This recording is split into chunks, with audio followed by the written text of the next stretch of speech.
year they went to the regional final. They lost to Frisco Lone Star, I should say. This year they're off to the undefeated start. You hear that he believes this team is just as talented as a team that they really thought had a run in the state title last year. Line check, testing 1, 2, 3.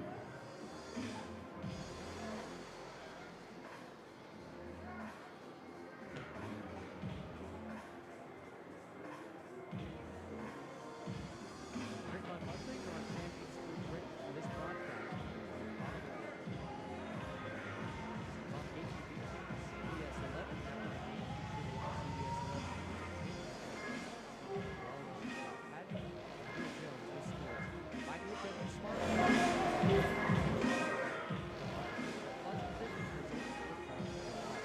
Our violation full not full.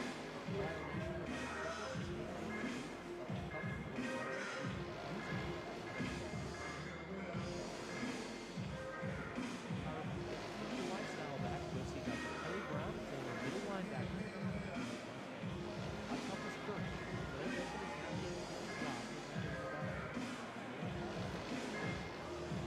My first financial man.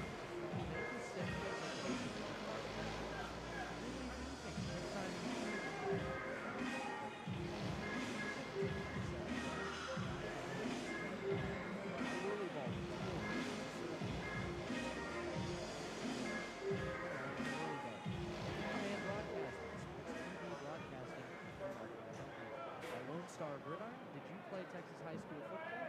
If you did, As we welcome you to Mustang Panther Stadium, we ask that you please follow a few simple steps to help us prioritize the safety of our players, employees, and your fellow fans. First, we ask that you wear face coverings at all times alongside Mustang Panther Stadium, unless you're eating or drinking, which will protect everyone from straight here this afternoon. Second, we encourage you to wash your hands frequently with soap and water, or if that's not available, to use the alcohol-based hand sanitizing stations located around the stadium. Third, we ask that you mindful of social distancing, keep your space and fans with another part of your family or your group.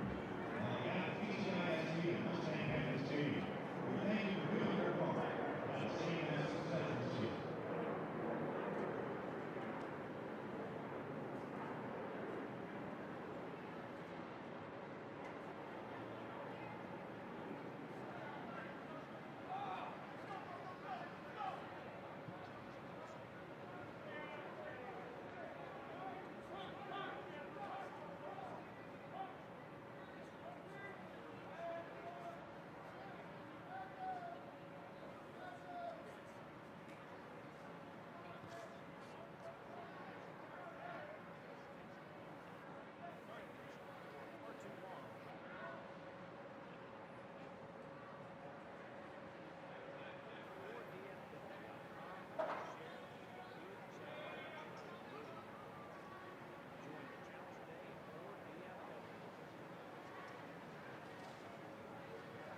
Do what we did and call Greenleaf Roofing. Greenleaf Roofing is a fully insured, locally owned and operated company built on the values of amazing craftsmanship, affordable options, and innovative solutions. And they are proud that those values still stand as a foundation for their business today. And did I mention Greenleaf Roofing has 24-hour emergency service available? It's nice to know Greenleaf Roofing will be there in a hurry if you need them. After the first experience, I became a customer for life and have used them 3 different hospitals. Take my word for it.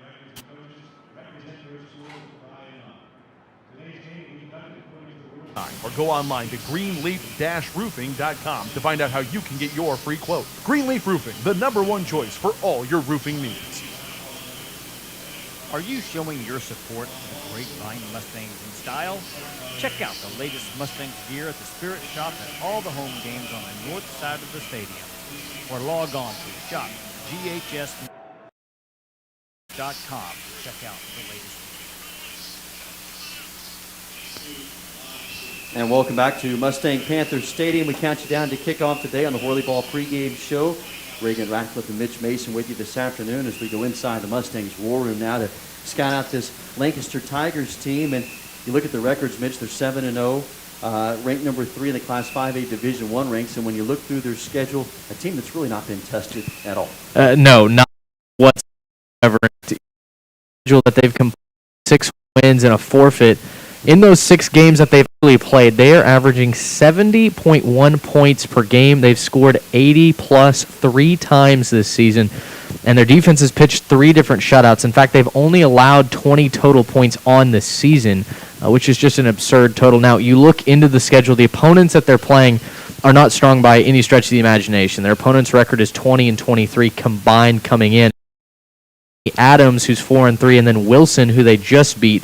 They're 5-2, have winning records on the season. So Lancaster, I think what you could say is they've taken care of business in the order that you would expect them to, but I don't know that you could say the Tigers have been tested here in 2020. Well, let's dig into them offensively and defensively. Let's start on the offensive side where they brought back 7 returners from a squad last year that went 11-3, and there's no shortage of weapons on that side of the ball. No, there's not. It starts with the quarterback, Glenn Rice Jr. He's a second year as led the team to the regional final as a true sophomore. Threw for nearly 3,000 yards and was elected the 2019 Newcomer of the Year in District 6-5A. He returns this season. He's been the catalyst for them offensively. You look at his weapons that he's got out wide. Magic Rector is one of the returners, a senior. 4th-year starter on varsity. He's a team captain, excellent route runner. Dalen Thompson and Stephon Johnson are also excellent route runners at the receiver position. Starting running back, him and Rector will carry the ball a lot today, and then they've got 2 Division I commits on the offensive line, which I'm sure we'll talk about as the broadcast goes along. 2 on the offensive line, both on the right side of that line today, as that Grapevine defensive front will really be challenged. You'll hear Mike Alexander talk about that here in a moment as well. Let's switch over to the Lancaster defensive side. They base out of a 4-3 look, a lot of size up front, a lot of athleticism, and just like the offense, they feature some star-studded talent on that side. Well, they do, and they have a lot of size across the board. Whether you're looking at the defensive cornerbacks, the safeties, the linebackers, it's basically 6 feet tall across the board. But you talk about playmakers. Princeton Word, a second-team All-District last year, 6'2", 200 pounds at the safety. They've got Courtney Washington, who's their quarterback on defense, the middle linebacker. Then they've got electric corners in DeAndre Johnson and Kobe Milligan, both of them over 6 feet tall. They're certainly going to challenge these Mustang receivers today and be operating on all offensively if they want to put up points against this big defense. That's a great challenge for Grapevines in search of their 7th straight victory. A tall task in front of them today. The number 3 team in the Class 5A Division I ranks in the Lancaster Tigers. Well, coming up next, we sit down and hear from Grapevine head coach Mike Alexander about how this game landed on the schedule and how he prepared his team really over the last 24 hours to get ready for Lancaster. That's coming up next on Countdown to Kickoff, presented by Whirly Ball. Grapevine Mustangs win.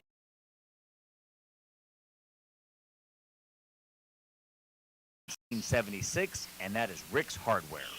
Rick's Hardware carries the best of the best when it comes to hardware and decorative plumbing. And they have an incredible showroom in Grapevine at 1200 Mentors Chapel Road, Suite 400. You can meet the friendly staff there or call them at 817-481-8807. Path you need to know about Rick's Hardware in Grapevine. Hi, this is Doug Dunbar from CBS 11 News. We find ourselves in a situation today none of us ever imagined, but from day one we told you sharing information that helps you make decisions which make sense for your family has been our goal. That hasn't changed. Neither has working hard to find the bright spots, especially here in Texas. Uplifting stories make us all feel better. So thank you for trusting us with what you need to know and those stories that help out. We're CBS 11 News, the ones for Texas. Are you a member of the Grapevine Mustang Booster Club? Do you know about the many things that the Booster Club does to support your team? Log on to ghsmustang.com to learn more about how you can help and support your Grapevine Mustang. Whether you're trying to get over an auto accident or just want to get your lifestyle back, the outstanding team at Brown Chiropractic Center is dedicated to helping you reach your goals. I firmly believe when you line, it functions much better. Just like a race car performs at top speed when it's properly aligned. When you need an adjustment, come to Brown Chiropractic Center. Chiropractic treatment can be used to treat a wide variety of physical issues such as migraines and headaches, chronic pain, carpal tunnel, pain due to injury or muscle strain, and of course, back issues. I know what it's like to get banged up playing sports. I was a Mustang linebacker and loved it most of the time. I had help healing my aching back from a chiropractor in high school. When you need help to get back on the field, make an appointment with Dr. Kelly Brown.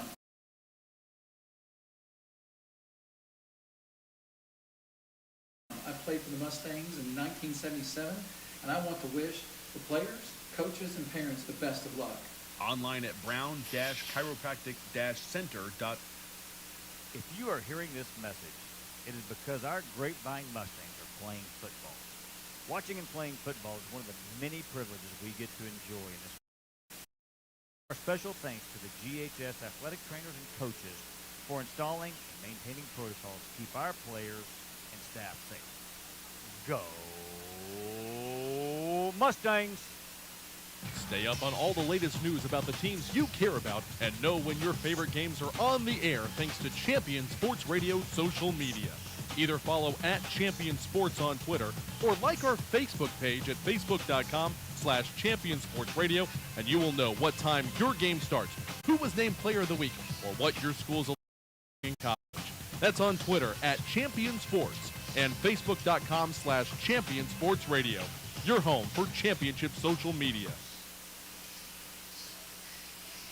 LoneStarGridiron.com. Access the complete history of Texas high school football, over 100 years of information, win-loss records, coaching histories, individual stats, records, and more. Lone Star Gridiron, the authority for high school football.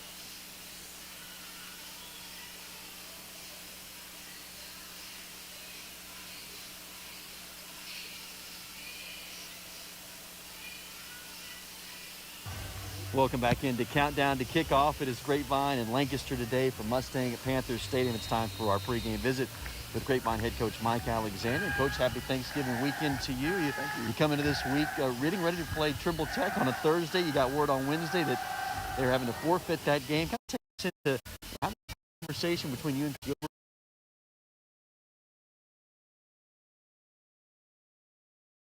We can thank Twitter first and foremost, but no, I just threw something out there on Twitter saying we needed a game, and minutes later I got a DM from Coach Gilbert saying y'all looking, and so I called him and said yes sir, we're definitely looking.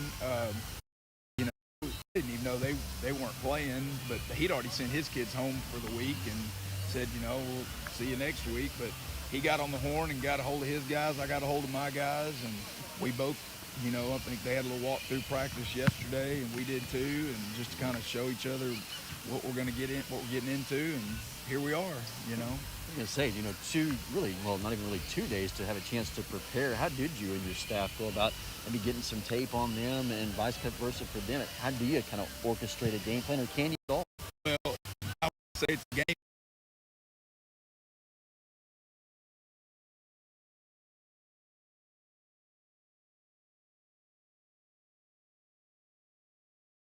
We saw their game against Woodrow Wilson, I believe, and so we just looked at some tape, saw what types of formations we're going to see, and talked to our defensive guys about how to line up, and here we go. We'll see how it works. Get one of the better teams in the state of Texas. They're 7-0. It's a playoff type atmosphere today. How much does a game like this prepare you for what you could see here in the future? It's got to help, Reagan. You know, I mean, heck, it's been since, you know, it's been a while since we played a really good football team. And, you know, I think that with our guys needing to know where they are going into this playoffs, I think it's important, you know, regardless of the outcome of this thing, the fact remains that Lancaster is perennial power.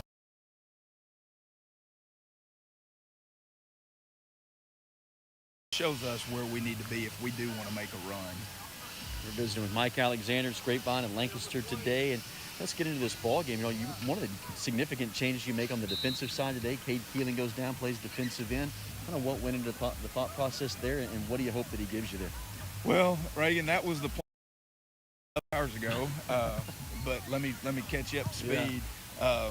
Mason Shimkus is not going to play tonight, so we have decided to move Cade back to his position at the mic, and so we'll play two sophomores at outside linebacker, Mears and Way.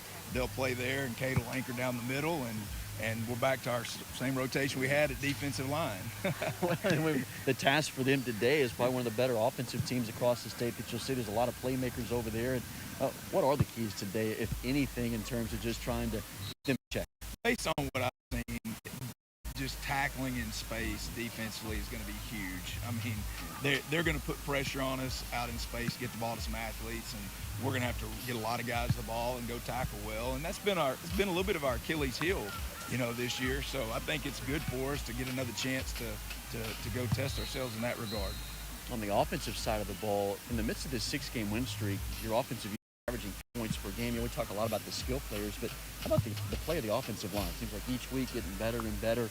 What kind of tasks do they have in front of them with the size that they have up front? Yeah, it's going to be a tall task. They are going to be big up front, and they're very active. They move their front around. So I feel like if we can win at the point of attack on our offensive line throughout the course of the game, it's going to be paramount. But you know, we're not going to win every battle. They're good up front. We're going to lose some, and we know that going in. We just got to keep fighting and trust we're going to every now and then. It's a lot of fun. It's Thanksgiving weekend. It feels like it's round 3 of the playoffs. Hey, best of luck today. Yes, sir. Thank you. You bet. That's Mike Alexander. It's Grapevine and Lancaster this afternoon at Mustang Panther Stadium. Countdown to kickoff on Champion Sports Radio continues right after this.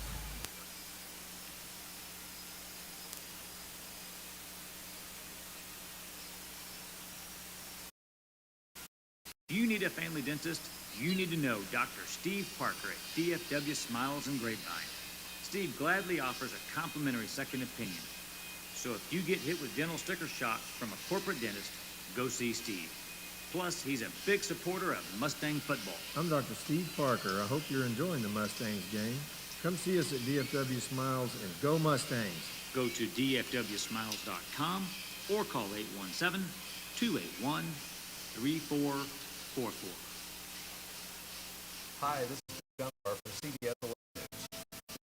The situation today none of us ever imagined, but from day one we told you sharing information that helps you make decisions which make sense for your family has been our goal. That hasn't changed. Neither has working hard to find the bright spots, especially here in Texas. Uplifting stories make us all feel better. So thank you for trusting us with what you need to know and those stories that help our CBS 11 News, the ones for Texas. Want to learn more about your Grapevine Mustangs after each game? Each week of the season, you can go to ghsmustangs.com to see and hear from the head coach of the Mustangs on the Coach Mike Alexander Show. The Coach Mike Alexander Show is sponsored again this year by Kim Assad with Compass.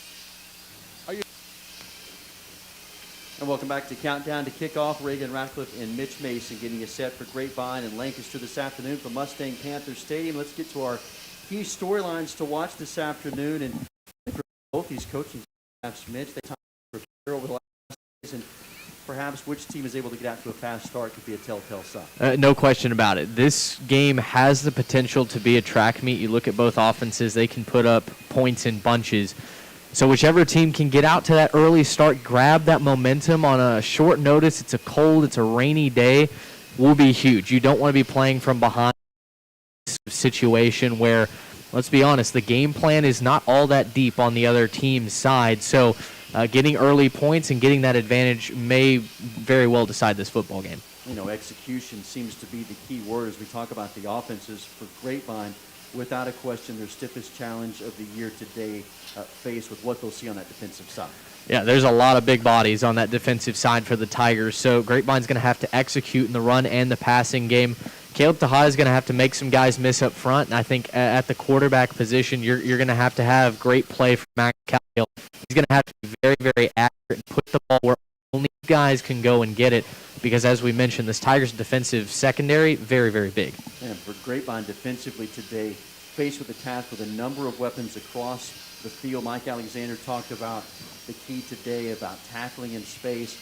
We were told early in the week Kate Keeling was going to move down, play defensive end. They're trying to shore up some things on the defensive line. That's one of the key storylines to watch, is the fact that Grapevine's playing without their leading tackler, Mason Shimkus. Yeah, not having Mason will hurt, but as you heard from Coach Alexander, tackling in space may decide this game defensively for the Mustangs. You've got a lot of speed, a lot of size on the offense for Lancaster, and so these corners, these safeties, and these linebackers are going to be put on islands at times, and making that tackle in open space may truly be the difference between, you know, a third down upcoming or 6 points for the Tigers. Well, we're just a little less than 5 minutes away from kicking it off. The team captains have come out for Grapevine. That's been Cade Keeling,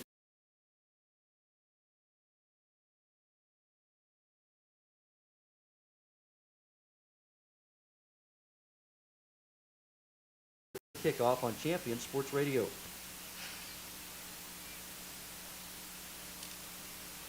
Tired of only spending time as a family huddled around the TV? Would you like to with your loved ones without breaking the bank? Then let me introduce you to the Greater Dallas Youth Orchestra. The GDYO provides music education and performance opportunities for musically talented youth, but this is no kids concert. The GDYO comprises 7 different ensembles made up of over 425 talented musicians ages 8 to 18, representing more than 50 communities in North Texas. You won't believe how amazing these ensembles sound until you hear it for yourself.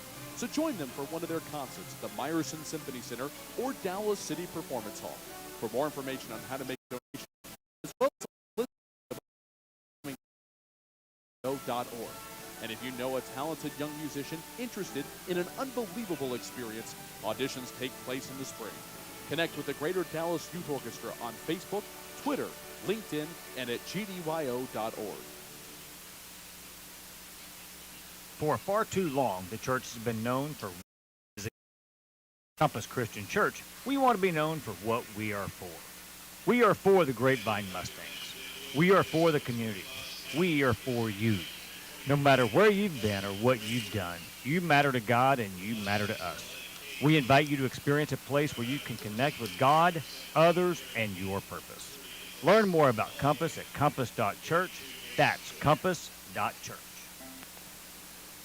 Welcome back to Countdown to Kickoff. It's Grapevine and the number 3 ranked Lancaster Tigers today. Let's get you this afternoon's starting lineups. We'll take a look at that Grapevine offense. First of all, averaging 40 points per game.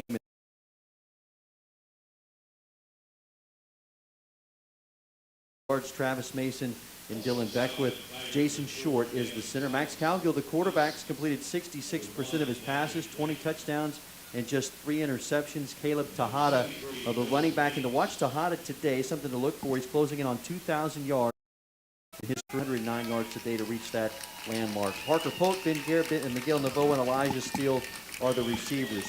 For Lancaster defensively, they base out of a 4-3 look. They have allowed just 20 total points in 6 games this year, and here's how they look. They have a 4-man front. Courtney Massagill and Des Frazier, the defensive ends. Thomas Gort and A.J. Barnes are the tackles. The outside linebackers are Jamarcus Piper and Davion Hodge, and then Courtney Washington mans the middle at 5'11", 200-pound senior. The corners big, both at 6 feet tall, DeAndre Johnson and Kobe Milligan, and then the safeties, Donald Richards and Princeton Wood.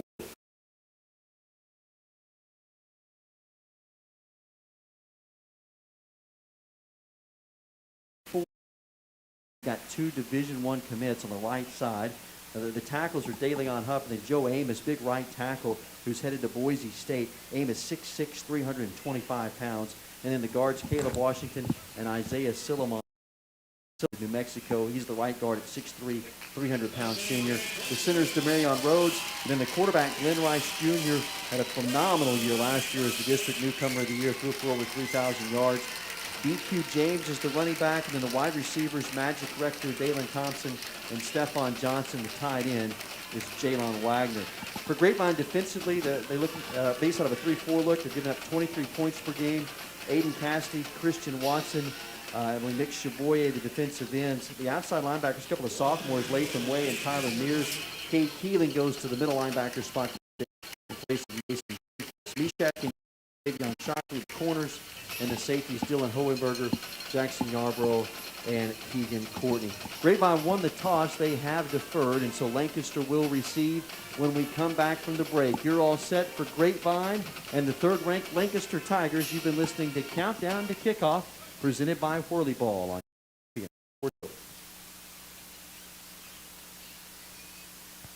Many heart conditions can be fixed, but many of us don't know we have a problem until it's too late.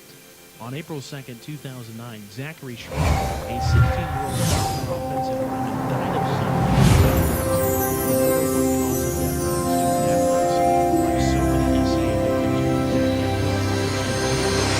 his family. If Zach had an echocardiogram, he might have been able to avoid suffering a condition that takes 10,000 of our youth each year. In his memory, Little for Zachary was formed to try and prevent SBA from taking the lives of youth.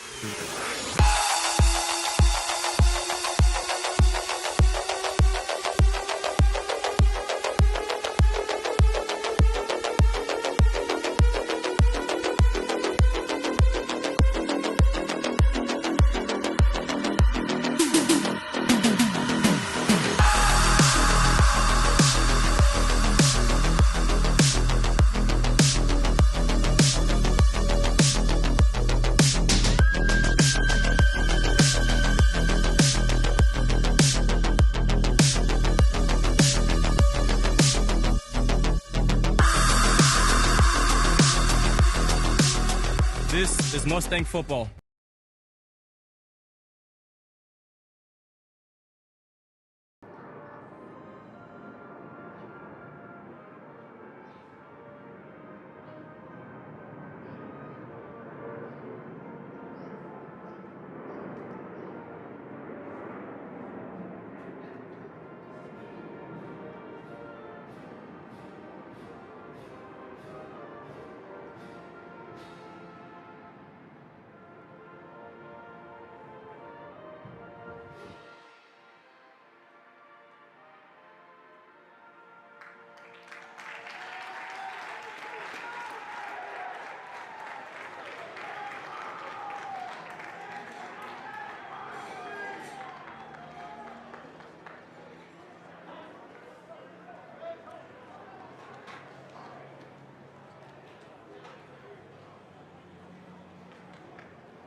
Touchdown, Tigers.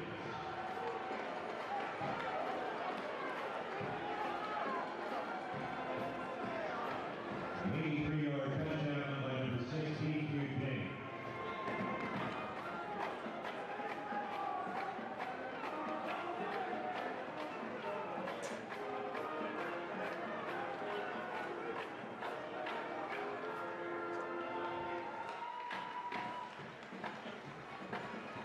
Next point is hit by Dave Morrison.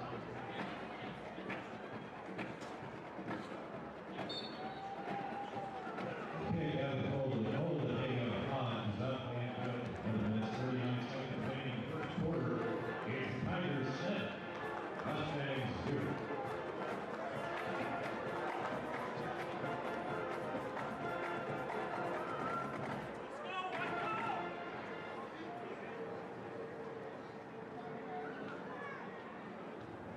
And we'd like to remind you to please W's while you're here this afternoon. Your help will be able to make a safe and successful season for all of our students, parents, and community.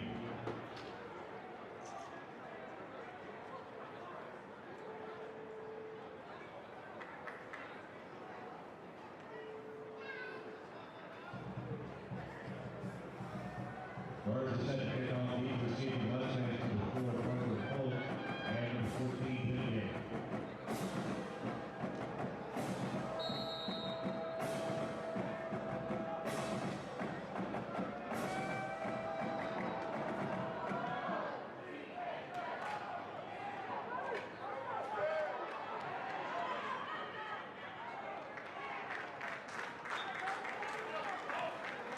Polk with the return brought down by Williams.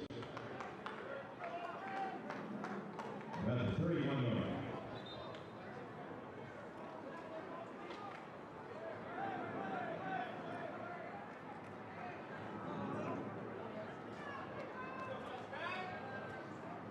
And quarterback number 7, Max Cowley.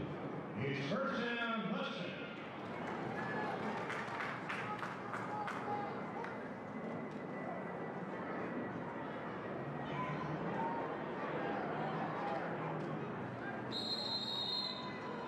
Head off to the pregame, followed by that behind line of scrimmage by DeAndre Johnson. Austin cut on play, makes the second down.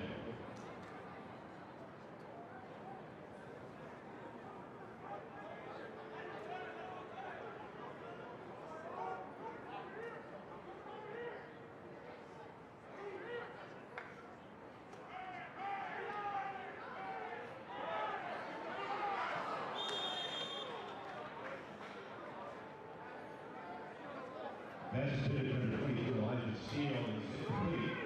Third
carried by the Div II team. Tackled by Dylan Odenberg. Gain of 1 on the play. Second and 82. Second down and 8.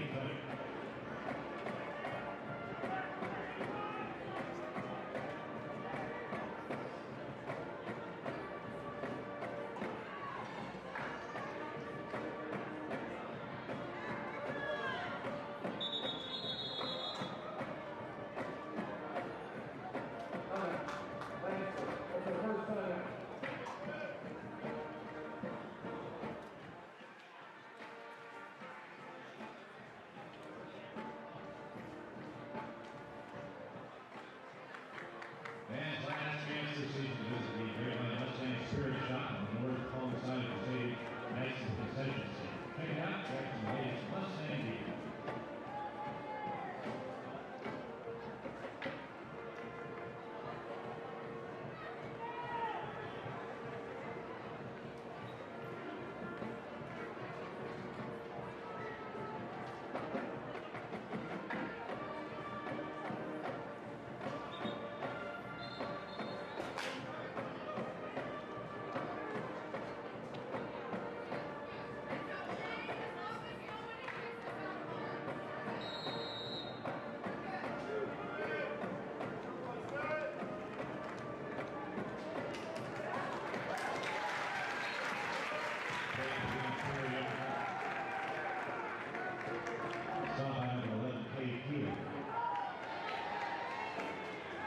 It's third down, Tiger.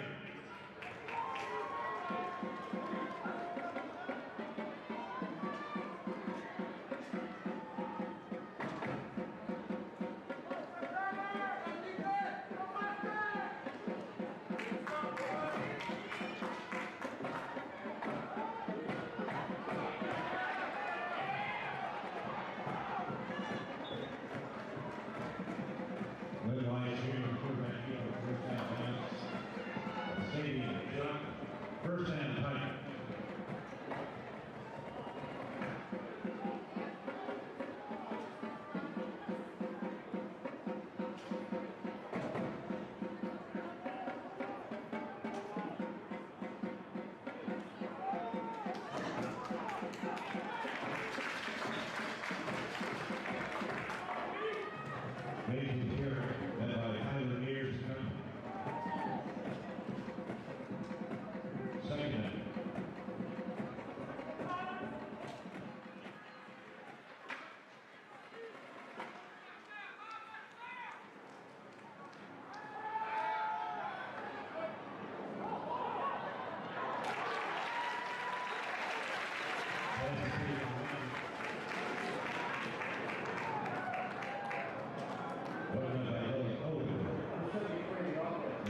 Touchdown, Tigers.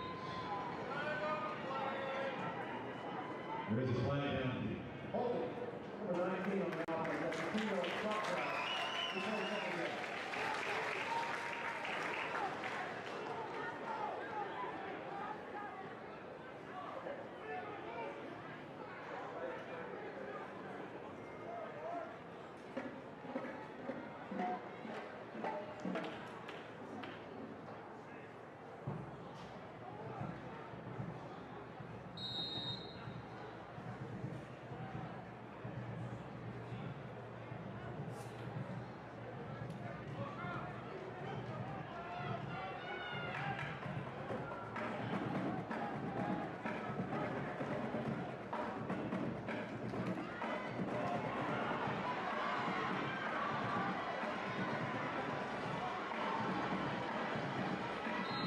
Touchdown, Tigers. Touchdown run by number 16, Pregame.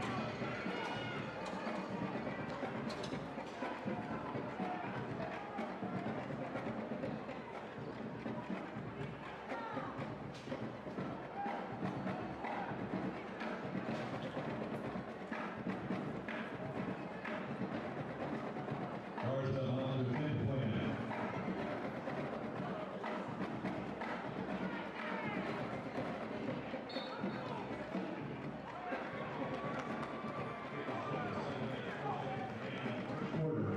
It's Tigers 14, Mustangs 2.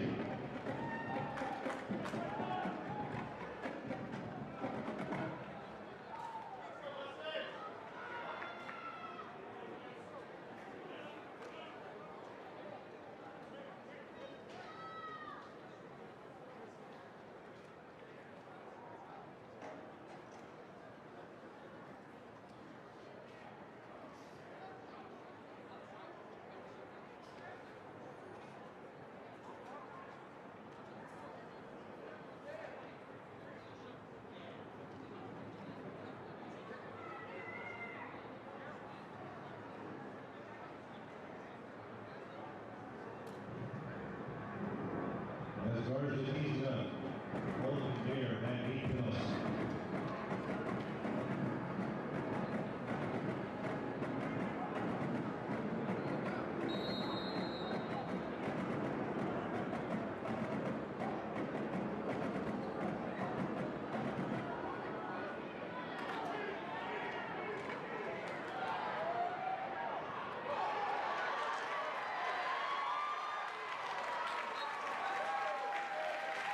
Here on the return.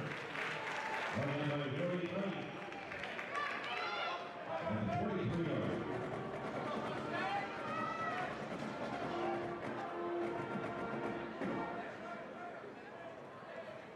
He's first down, Mustang.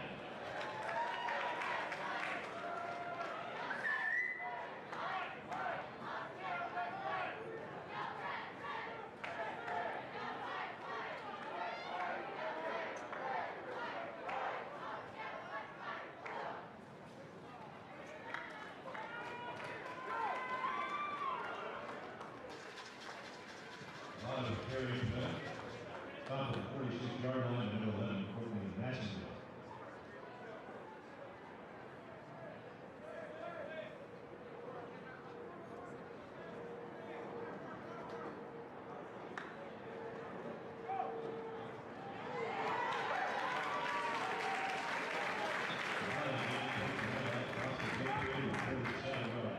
First down territory. It's first down, Mustang.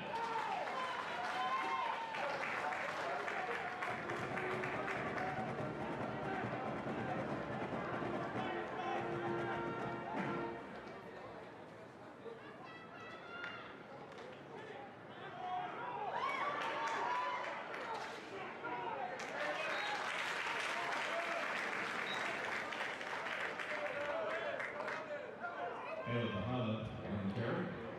Pass by Ward. 40 yards on the second down.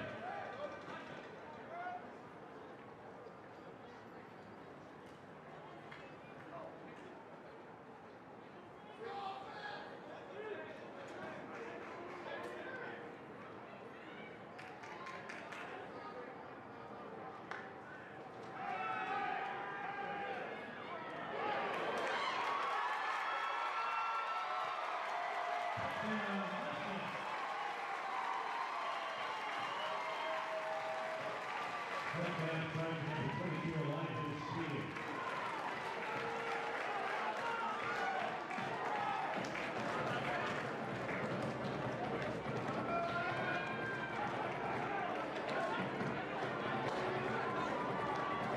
Russell on to a 3-point end. And the hold play base.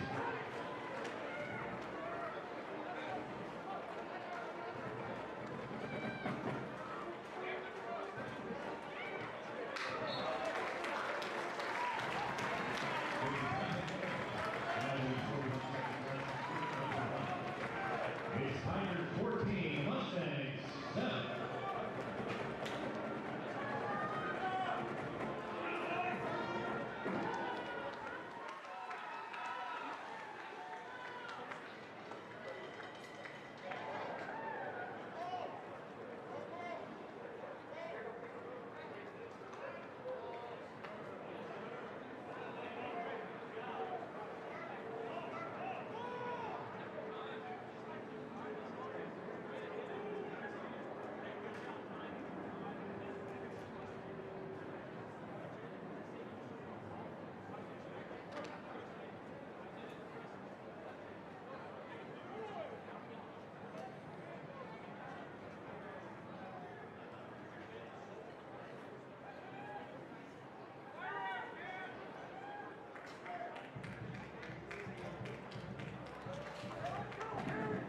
Russell set to pick up.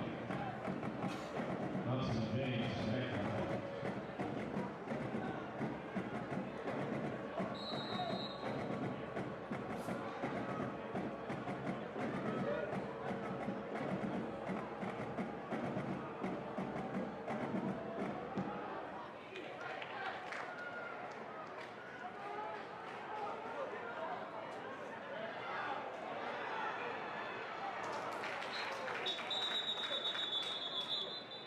Nathan Thompson on the return.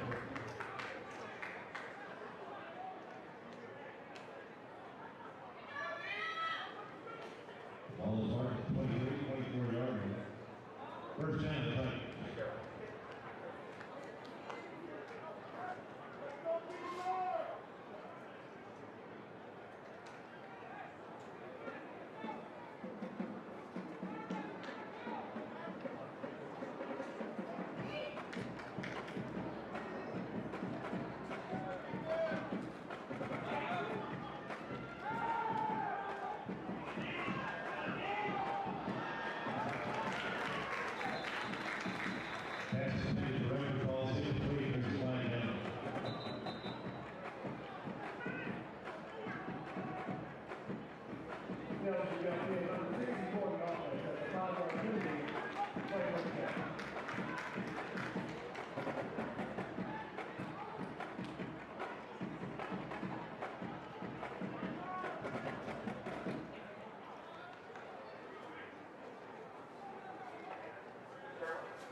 Pass completed number 22, Reese Wood. First down down by Cameron Wagner. Inside the 10, first and goal, Tiger.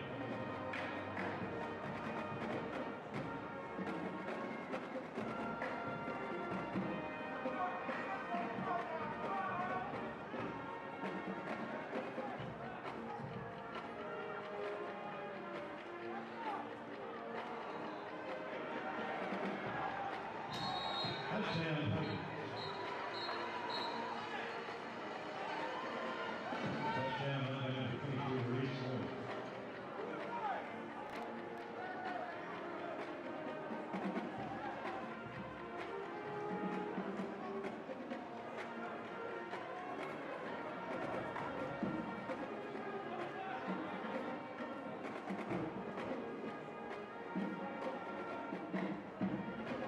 Garza on the defensive point.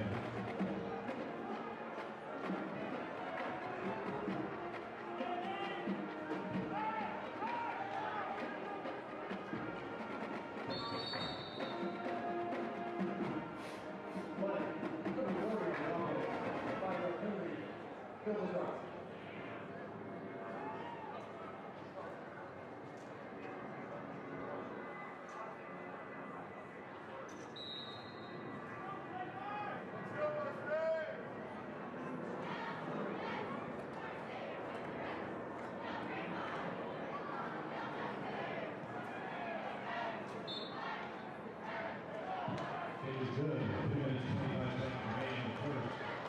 It's now the Tigers 21, Mustangs 7.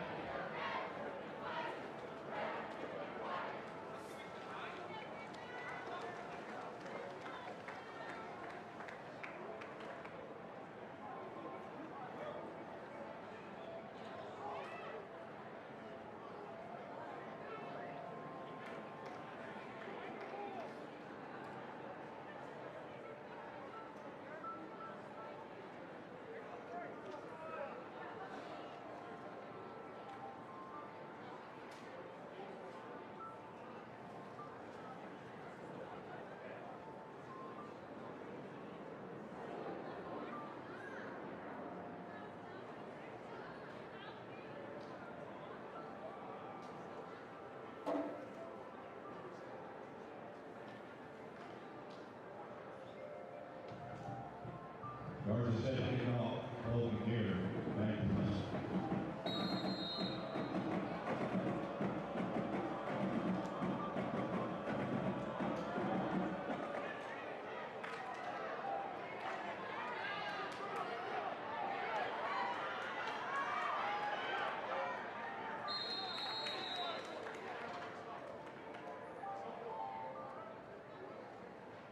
Hold takes his hand up. Right hand by Pond.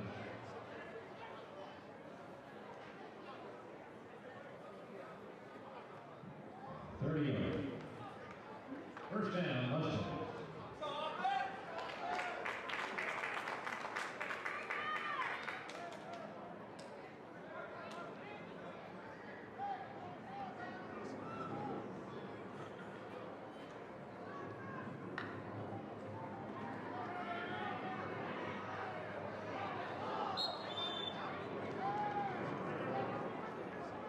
Pass is headed to Parker Cole, who's incomplete. And that makes it second down and 10.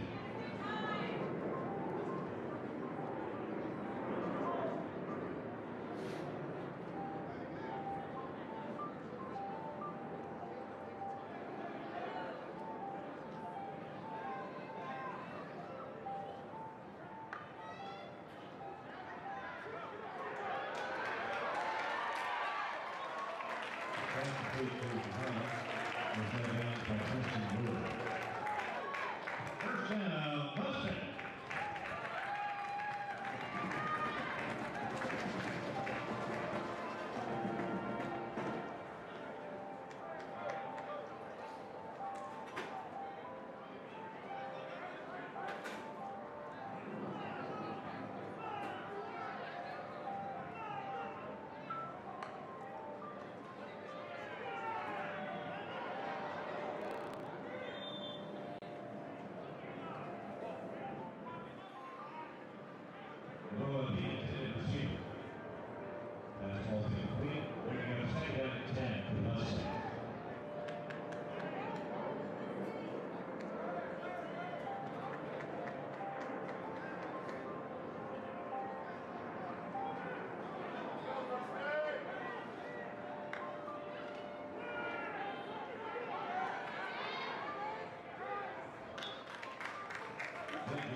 19 on the offense, number 6 on the defense. That's the first unsportsmanlike activity for each player.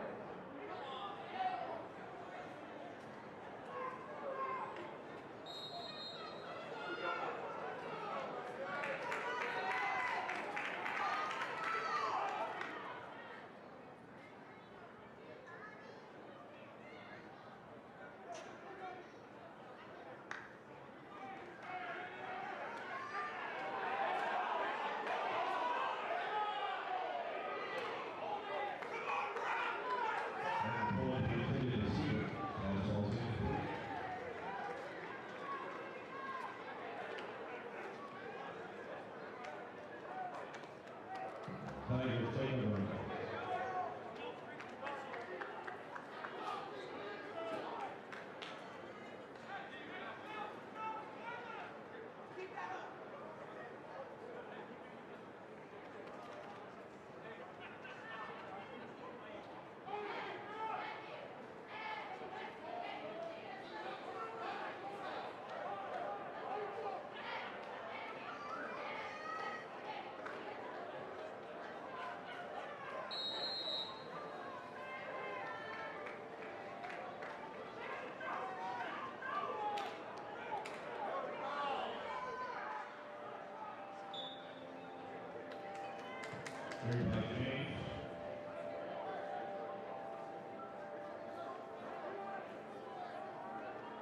Forty, top of the Mustangs. Second down.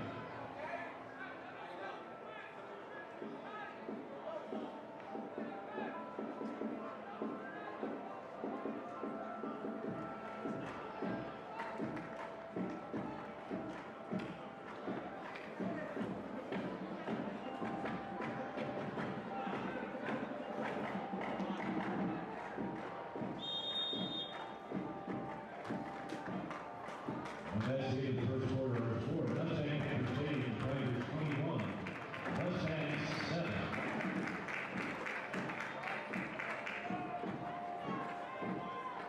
And Grapevine College Education Foundation, I'd like to thank our three anchor sponsors. They are Traeger Orthodontics, Baylor Scott and White Grapevine, and Sewell Automotive Products. Founding sponsor, Bank of the West. And premier sponsor, BSN Sports. Thank you for your longtime support of Grapevine College ISD. And go, Mustangs!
Carried by Div II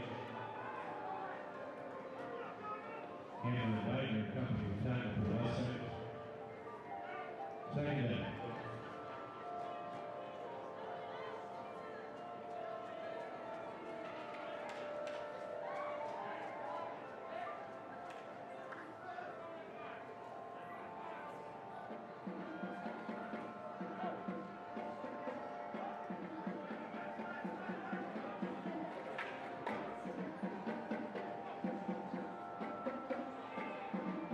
Touchdown Tigers. Touchdown run by 22 Maurice Moore.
First down, Mustang.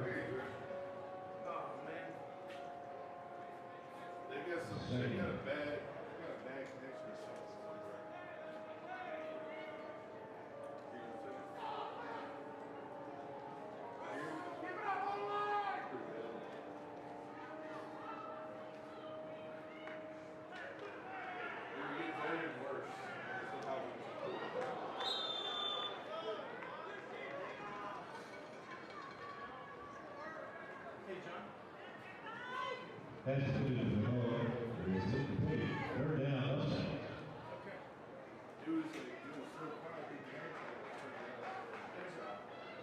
You don't have to turn it up. I got it. But I think what you need to do. Turn it up the sound because it was already turned up all the way on the board. But it still wasn't turn up the sound. It's already on. Even then, it was still Oh, interception. Well, down around 38-yard line, number 2, Div I. Fourth down. As soon as the ball got back to Cowgill, he aborted the blitz and was able to make that tackle. Those are the kind of plays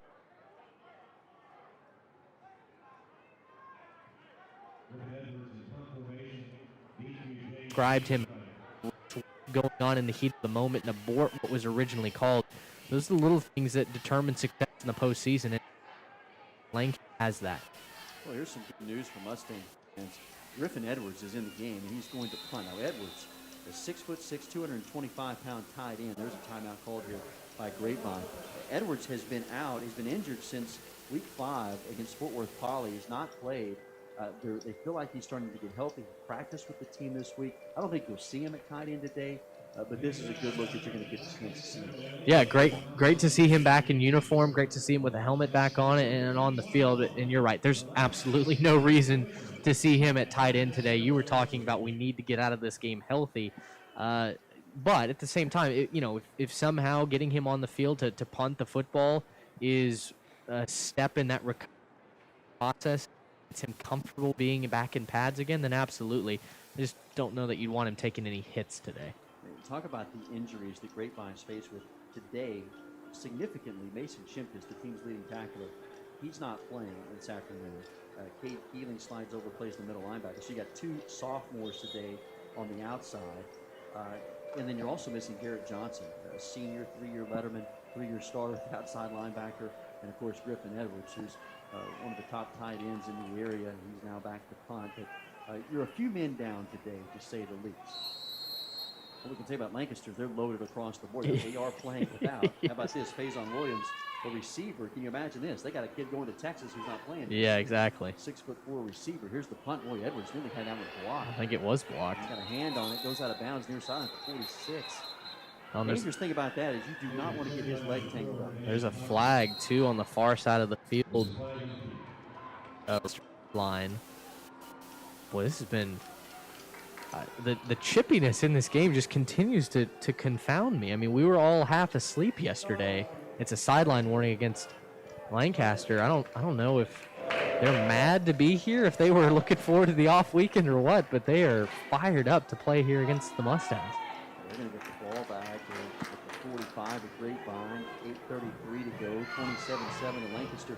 Asked Mike Alexander today before the game, how does this go down in terms of win or loss? Is it going to record? He said, well, I'm not really sure. If we win it, we're putting it on our record. If we don't, I'll just petition. Just forget about it. This was a scrimmage. Yeah. So,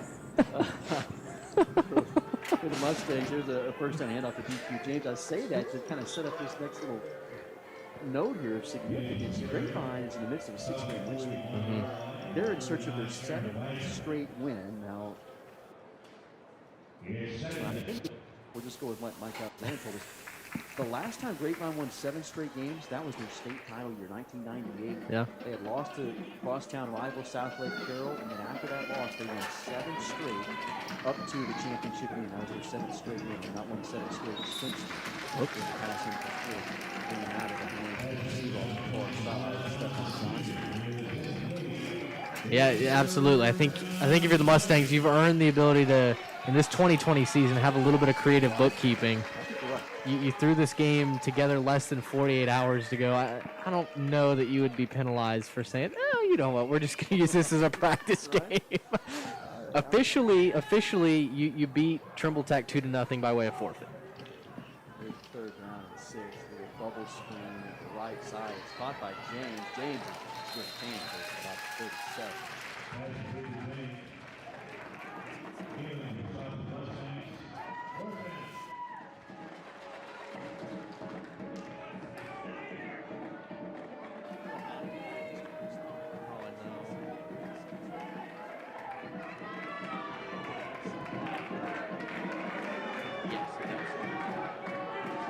So weird. When I was looking back through Lancaster's stats, they have a forfeit win on their schedule as well. It just goes down as a 2-0 win.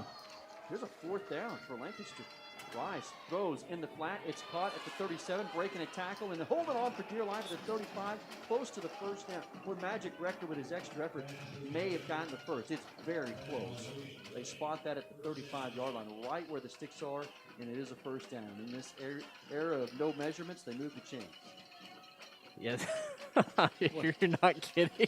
I've never the seen chain like the chain gang doesn't get a lot of work around here. First down and 10 at the 35-yard line. Rice keeps on the zone read, running free at the.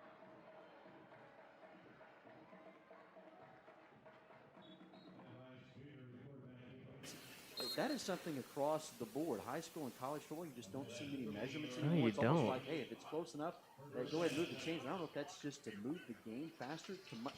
My thought is, who cares? Get the call. Yeah, we don't have TV timeouts, obviously, that are, sponsors are paying for them. On the radio side, we do, but it's not like there's a broadcast that the officials are worried about. I kind of always like the intrigue of pulling the chains and seeing no how kidding. close it is.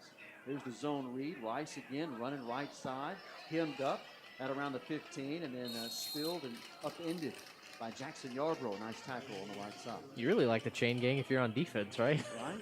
Oh, yeah. Offense is going, no, never mind. It's fine. We got it. Come on, bring those chains out. Yeah. I can count on one hand this year the number of measurements we've seen. And Maybe only a 2? couple. Yeah, maybe 2. I can think of time. Definitively remember, hey, the chain gang's coming out. There's a second down and 10, 6:26 to go in the second quarter. Rice going back shoulder fade and incomplete, but Savion Shock when he called for pass interference. He never turned around to make a play on that ball. It was intended for Stephon Johnson.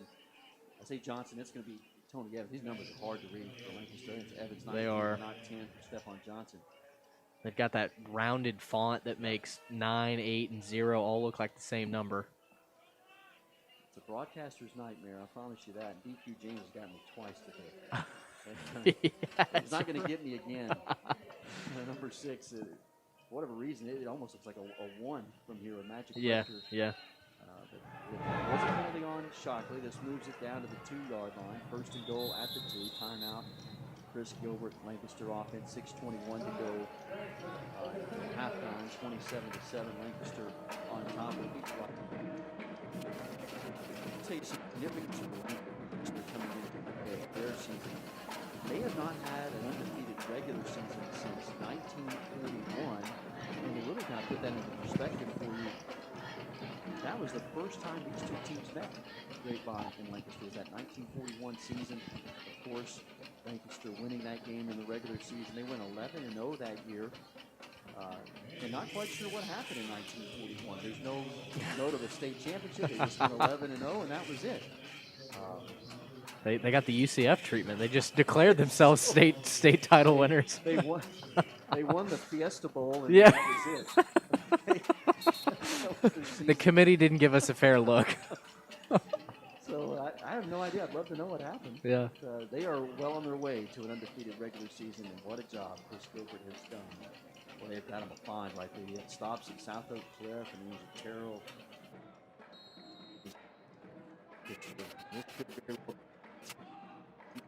State title game at AT&T. Here's DQ James, and he finds his way into the end zone. His third rushing touchdown of the afternoon, and it makes it 33-7 Tigers with 6:17 to go until the half.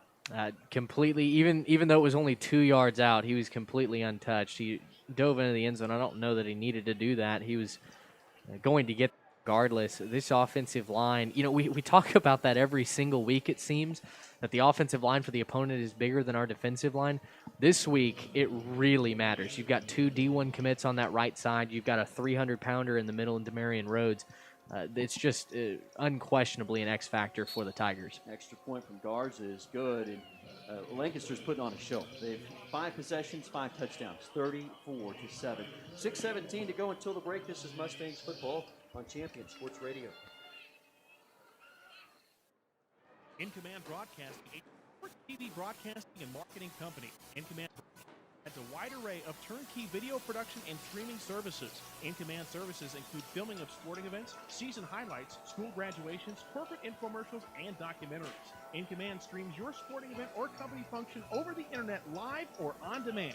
Call 972-851-7888 to raise the energy of your next event. In Command Broadcasting, 972-851-7888. Third touchdown run of the day for DQ James, the 5'8", 175-pound senior running back for the Lancaster Tigers. That one from just 2 yards out, and it gives the Tigers a 34-7 lead over the Grapevine Mustangs with 6:17 left to go before halftime. The Lancaster team averaging 73 points per game. They're well on their way to that average at 34-7 right now, 6:17 to go until the half. And here comes the kickoff down about the 19 on the far side. The bottom of the number has been here.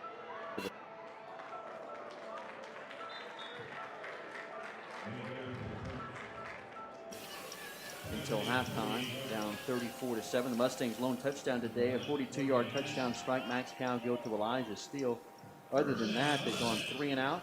They've turned it over on downs, and Max Cowgill will bring this offensive unit back out onto the field. I think Grapevine, their offense hasn't done a ton wrong today. They've had some missed throws down the field. I think Cowgill has overthrown some guys, but for the mismatch that you've seen on the offensive line versus the defensive line of this Tigers team, the Grapevine run game has actually done quite well today. 1st and 10, Cowgill to throw, zips it over the middle, tipped incomplete. That ball tipped at the line and it nearly went into the hands of a defender in Davion Hodge. If he makes that catch, he's off to the races. He was going to be looking like he was running the fly sweep there had he caught that in stride. The talented senior outside Washington, as good as you get, 3 backers, and then 4 defensive linemen up front wreaking havoc. Here's a 2nd down and 10. Mustangs with an H-back set left, tight end right. Cowgill looking to throw. Here comes Heat. He's under pressure, escapes to his left, throws, and intercepted. Near sideline at the 40, up the sideline, breaking tackles. Princeton Ward all the way down to the 10, the 5, and into the end zone.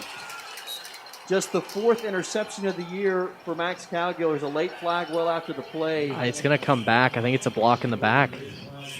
Jason Short was the lone man down there for the Mustangs, and the referees had better not wave this off. Short had no prayer of tackling him, but it was a late shove by someone in a part of that convoy sent short, sprawling to the near sideline. His word cut it back. This should be a block in the back against the Tigers, and it should negate the touchdown. That's just the fourth for Cowgill. And it is, you're right, on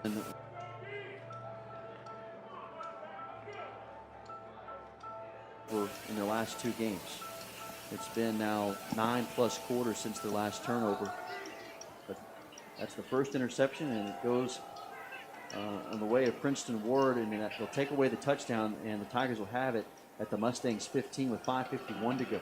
Just the 4th interception of the season for Cowgill as well. And you could see what he's trying to do. He's trying to throw the deep post route to Parker Polk, who did find the soft spot in the defense, but they had that blitz get right in Cowgill's face, forced him to step up, and then just a poor throw to the near sideline as he was being harassed from behind. Maybe a little bit of panic there from Cowgill. I think he still had Polk in the middle of the field, but by that time his eyes had obviously left that part of the turf. So from the 15 of the Mustangs, Rice to throw. Actual 8 touchdown.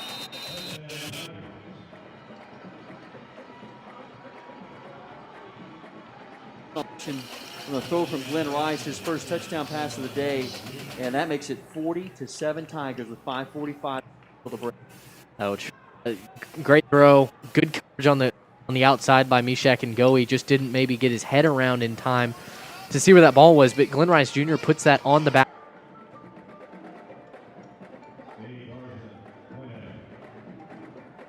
Comer of the year last season, seeing how he threw for almost 3,000 yards and led his team to a regional. Extra point is good. This time again, Shockley screaming off that edge, nearly blocked it. Points good, 41-7, still 5:45 left to go until halftime. Mustangs desperately trying to stop the bleeding here. This is Grapevine football on Champion Sports Radio. If you are hearing this message, it is because Grapevine is playing ball. Watching ball.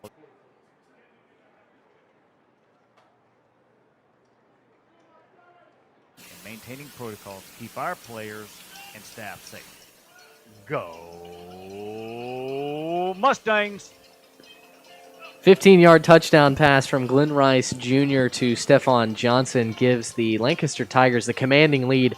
It's 41-7 with 5:45 left to go in the second quarter. So it will be Ben Gare and Parker Polk deep to receive here with 5:45 left. And Garza set to kick it off. Maybe the only blemish today for Lancaster was a missed extra point. That Savion Shockley got a hand off. You're right. You know, at least on the offensive side of the ball. Now, for the defense, they played well also. Grapevine, their only touchdown today. A 42-yard pass, Cowgill to Elijah Steele. Now here's Gare. Breaks a tackle. Taken down around the knees at the 37. Wrestled the curve. Passing. Mustangs have it at their own 37-yard line. Our thanks to Nick Bass and Greenleaf Roofing for their support of Grapevine football. Greenleaf Roofing is DFW's preferred roofing company and the official roofing company of Champion Sports Radio. Find out why they have a ton of lifelong customers for yourself and get a free quote by visiting greenleaf-roofing.com. You know, looking at the scores from Lancaster, the team that held them to the lowest number of points was Adams, 47-7. I'm starting to wonder what Adams did to only give up 47. You're not kidding. Here's the inside handoff. Tejada is bear hugged at the 35, brought down immediately. Well, nobody put a hand on Thomas Gort. He blasted Tejada for a loss of a yard. And Gort's been impressive. He's just a first-year starter, extremely strong, 5'11", 300 junior for the Tigers. Is, you know, Coach Gilbert extremely pleased with the unit for his team, and he truly believes that this team has the chance to go past the regional final this year. 2nd and 11, screen pass near side. Tejada makes the catch and is hit immediately. And picked up and slung down by Kobe Milligan, 6'1" senior cornerback. You know, this is a defense that all upperclassmen. They have 2 juniors, 9 seniors. They are a veteran-savvy crew, and they're showing it today here in the first half. Well, Milligan, another guy that has collegiate offers, wasn't told from which schools quite yet, but he just made that tackle one-handed. He had Miguel Navoa blocked with the left hand, and he slung Tejada down to the ground with the right hand. The talent on this team is undeniable. 4:30 and counting until halftime. 41-7 Tigers. Shotgun snap to Cowgill. Fires it over the middle and incomplete around midfield, targeting Miguel Novoa, but they've not been able to get the ball. 4 touchdowns in his 5 games as a Mustang after transferring from Beach, Florida. Mustang offense, their second time that they've gone 3 and out today. And just not much you can do when the pass defense is manning up. There's no zone coverage that they're running, so they are challenging these Mustang defenders to beat them stride for stride. Excuse me. So far, other than that play-action touchdown that you saw early in the first quarter, the Mustang receivers just haven't quite been able to do that. 4th down, 13. High snap to Edwards. Here's his punt. And he's hit as he punts it away. Oh, there's no call. How in the world is there no flag on that? Edwards' kick comes down to the 35-yard line. The referee's looking right at that play, and Edwards took a shot as he punted. That's going to be the last time I think we see Griffin out there. He's limping a little bit as he comes off. That's the second call, a personal foul call that's been missed by the officiating crew. They missed that Princeton Word, the safety, and that one, there's no doubt about that. He didn't, he just ran headlong and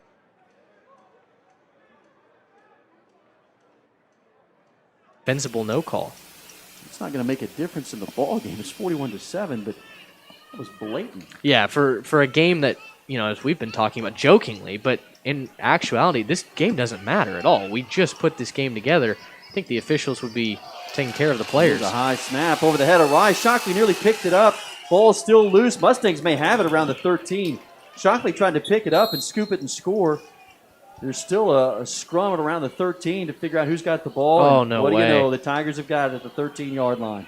Wow. There were 2 Mustangs that looked like they were right on top of that ball. I'm guessing it's 75 Isaiah Sillimon, the commit to New Mexico, that ended up getting on that ball. Cannot believe that. Savion Shockley, he's just got to dive on the ball. Right. There's no reason to scoop and score that. Shockley is he's a name for himself.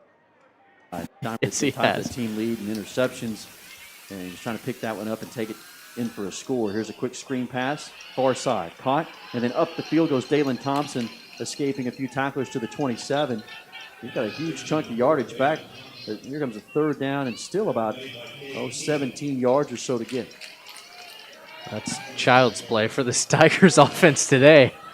This is still I think the Tigers offense would call this 3rd and medium. Right, 3rd and medium, 3rd and 19 for any other team. 3rd and a very manageable 19, what they would call it. We like our chances. Right. When you got to get into the 30s or so before you start digging deep into the playbook. It is. There's so many weapons on that side of the football. That is not a knock on Grapevine. This defense and so well coached. There's just so many weapons on this offensive side. Here comes Rice on a bust play. He gets back 30 to the 40. The quarterback scramble. He's up to the 39. Still short of a first. Here comes a 4th down and 6. And go back to that point. For Grapevine, only had one day to prepare for this game, and you're talking about. We got a chance to watch, I think, 2 of the best defensive coaches in the state, Mike Alexander and Tanner Antle. Mike Alexander was a defensive coordinator here before taking the head job, and Tanner Antle's been a 3-year defensive coordinator. They are as good as it gets defensively.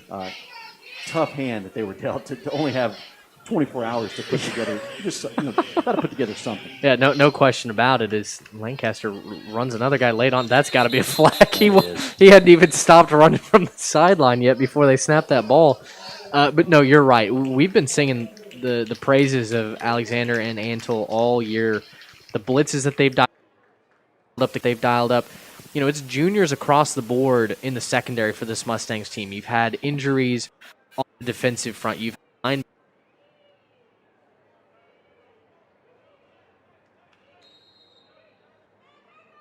team, the 3rd best team in the state, on less than 48 hours notice. It's just an impossible task. Garza fumbles the snap on the punt. There's a scramble for the ball. The Mustangs have got it down inside the 15.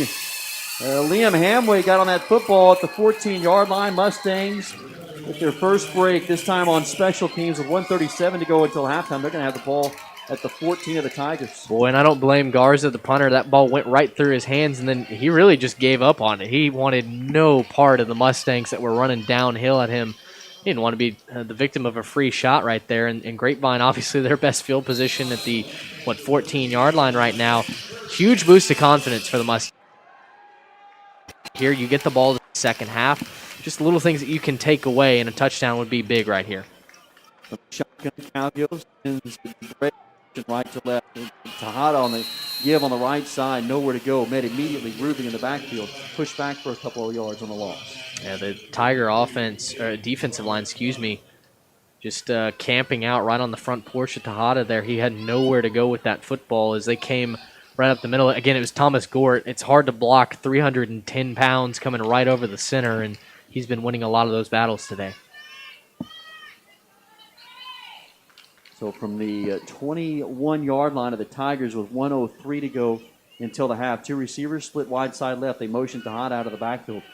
Pass over the middle and intercepted by Ward at the goal line. Running left, got a block at the 5-10 up the sideline to the 20, 25, 30. He may go. Only Garrett can catch him now from behind. Caught at the line of the Mustangs. He was caught from behind. I believe that was Jason Short.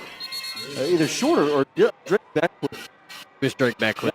Beckwith, lineman Beckwith, the left tackle, 6'5", 255 pounds, ran him down. That's a great effort by Beckwith to get down there and make that tackle.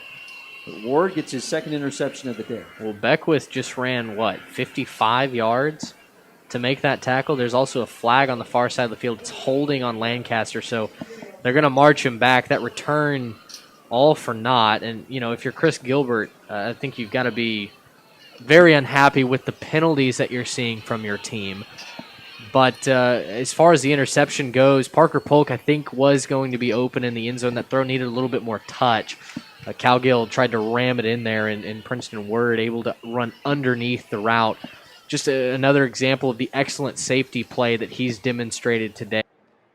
And I think Parker Polk has a touchdown. Well, Princeton Word is special. Look at his size, 6'2", 200 pounds, senior safety. No, he was only second team all-district last season.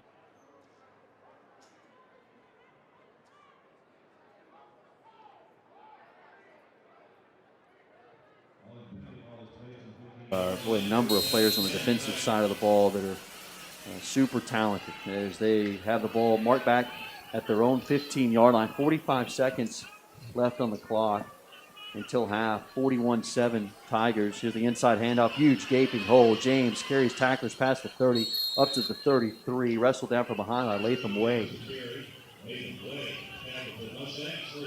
When you're running behind, the two, the right tackle and the right guard, and Isaiah Solomon and Joe Amos, two Division I commits. You're going to get some gaping holes. Here's Rice going to go for it all. Deep down the right. Leaping attempt at the 20 and incomplete. Here comes a flag. Oh, that's a bad call. Great coverage by Mishak and Goey. What else is he supposed to do? I don't know. You're hoping maybe if it's not on, you push off, but I think they may call this on Grapevine. I'm with you. Yeah, and Goey had as good a coverage as you could ask for. I don't know what else you would want a corner to do. I would ask that referee to go out and try. Well, and it's 41-7. I mean, come on. Let's not just that's pass interference. Egregious pass interference is one thing. If you're grabbing, if you're tugging a guy down to the ground, pushing him away from the ball, that's one thing. But you and I are not sitting up here with red and blue colored glasses in the slightest. And that was a very competitive play for Ngoe. There's no question that I thought he played that really, really well. I don't see how you call that pass interference. Yeah, Mike Alexander is down talking to both officials who are right on top. That's a bad call. The crowd agrees with us. I don't know if that came through the headset. Hard on a defensive back. Yeah. What can they do? Call him to go up and make a football play, and that's exactly what that was a football play. I would tell Mishak and Goey, keep doing what you're do doing. It again. That was outstanding coverage. Oh, Faison Williams is into the game, the Texas commit. Yeah, they brought off the Texas commit off the bench. He's the receiver to the near side right Look out, he stands 6'4". Rice is looking for him. Here comes Heat from the backside. He's tripped up and falls down at the 36. The sack will go to Aiden Cassidy. I think Cassidy stepped on his shoe. They fell opposite ways. Clock rolling down to 5. That might be the final play of this first half. It mercifully ends on an Aiden Cassidy sack. 41-7. We're seeing why the Lancaster Tigers are the number team. A tough first half for the Grapevine Mustangs, but only 24 hours to prepare for this team is a tall task. Mike Callahan will get his crew into the locker room, discuss things. And lots to come here on the halftime show. It'll be coming your way next. 41-7, Tigers up as we head to the half here on Champion Sports Radio.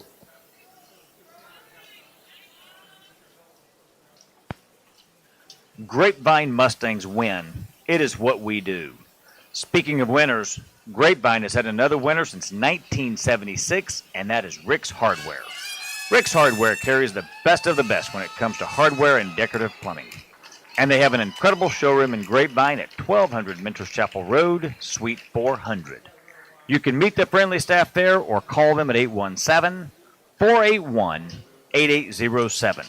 If you have a kitchen or bath, you need to know about Rick's Hardware in Grapevine. WBS 11 News. We find ourselves in a situation today none of us ever imagined, but from day one we told you sharing information that helps you make decisions which makes sense for your family has been our goal. That hasn't.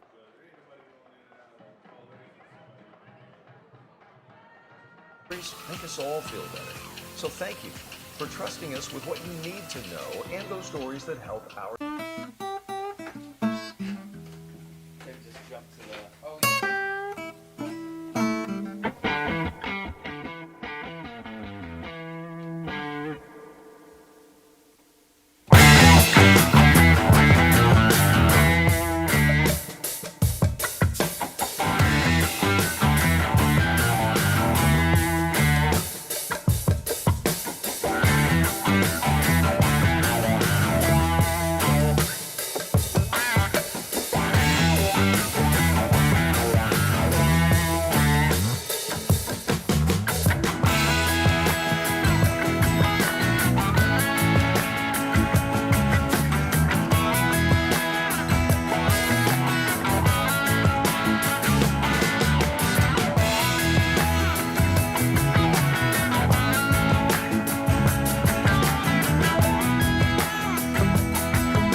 Welcome to the field, the Grapevine Panther Stadium.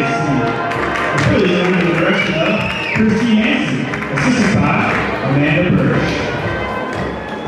The Panther Stadium wish to extend a special thank you to our 2020-2021 Silver Medal sponsors, Jason Ribbon Agency, Glacier Custom Homes, and Family Financial Group of Wells Fargo Advisors. This week's staff recognition is Assistant Principal Ted Williams.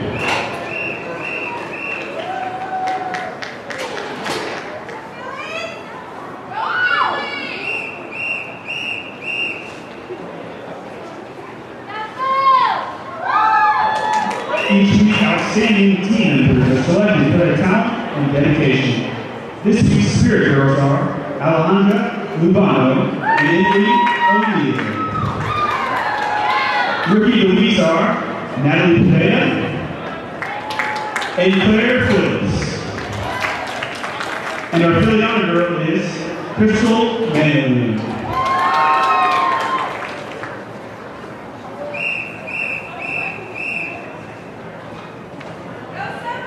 The Phillies will be performing a powerful field palm routine to Sandstorm.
And now, ladies and gentlemen, Grapevine High School is proud to present the Grapevine Mustang Band.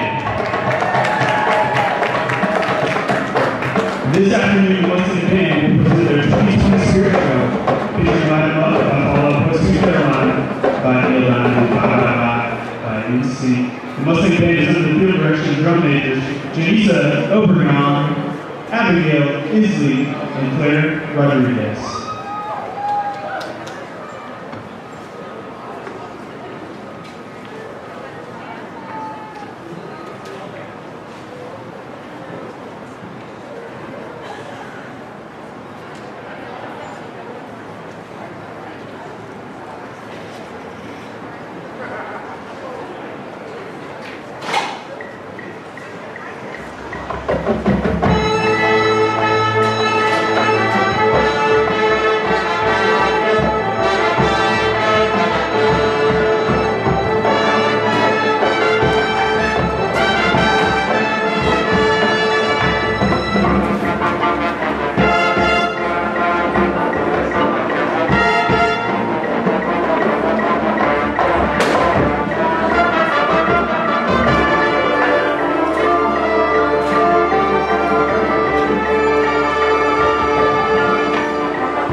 Mustang Band would like to thank our 2020-2021 sponsors, Pediatric Sports and Spine Assistance, Dr. Eric Visit Stop Family Medicine, Bob Morris Sports Center, Cookie Puzzle, Nebraska United.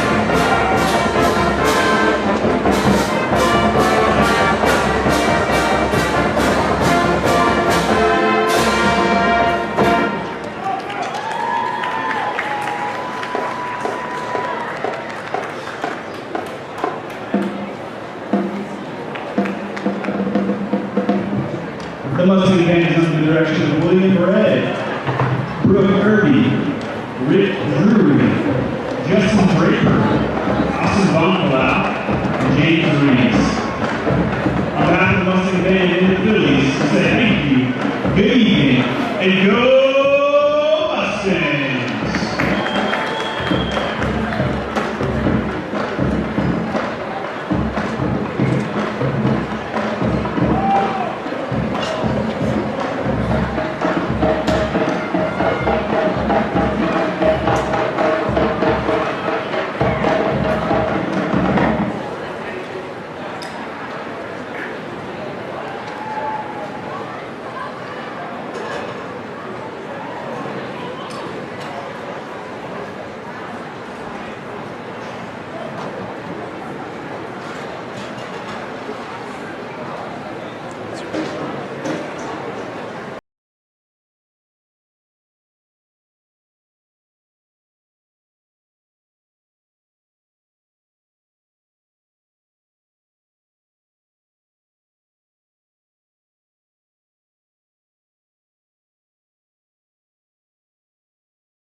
Well, obviously, your main job is at Dallas Baptist University, where our professional relationship started. You handle play-by-play duties for baseball, basketball there, and then obviously as the voice of the Mustangs here, what are some of the similarities and differences between all those different sports and how you approach that as a play-by-play man? Yeah, that's a great question. Preparation is key. Every sport is a little bit different. There's also some similarities between them. Football is obviously a passion of mine. I love the pace of the game. Baseball is also a favorite. Baseball is a completely different pace. Yes. It's a lot more conversational. You better have a ton of prep done because there can be a lot of dead moments in between pitches. And so, but football is, I think, the perfect pace between basketball, which is up and down the floor, and baseball, which is a lot slower of a sport. You've got a high, fast-paced game in football, but there's also time in between plays where you can talk and you can have that banter, as we're able to have. But in any sport, for me, preparation is key, and I think that's something that I really enjoy doing, as I think you do as well.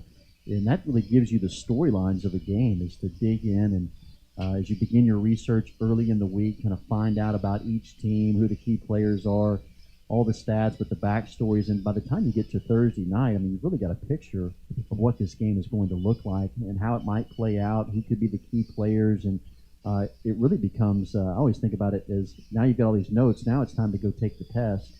And it's an open note test. Sure. And you get to be on air and talk about all that you've learned and hopefully make the game come to life. Yeah, that's a great way that you described that, an open notes test. And that leads me to the next question. Personally, I get so many questions about prep. Where do you start when you come into a game week? And, this week, obviously extremely unique. We'd prepped for one team. We get told, less than 48 hours ago, hey, we're going to play this other team. Where do you start when you open up the notes, you see the game opponent, and dive in? Yeah, for me, it all starts with the hometown team, Mike Alexander, and he is so open to us and been very welcoming. And as you build those relationships over the years, I've learned with Mike, he's been very gracious from day one, but you just build that bond, and he becomes more willing to share information. You gather some of the inside notes and look at the team. But that's where you start, and then you're also reaching out to those opposing coaches to find out. And sometimes it's kind of hit or miss, as you know very well. Yes. Sometimes you're going to get coaches that respond quickly with, as you send a very cordial email to find out, hey, can you send me, your rosters and depth charts and stats. And some coaches, it takes a few days to respond. Sometimes you don't hear anything back, and sometimes you get coaches that are very willing to help. And whatever the case may be, it's still our responsibility to be kind of relentless in our pursuit to gather information. And so if we've got those coaches that are willing to help, that's great. And you're able to put together all your notes there.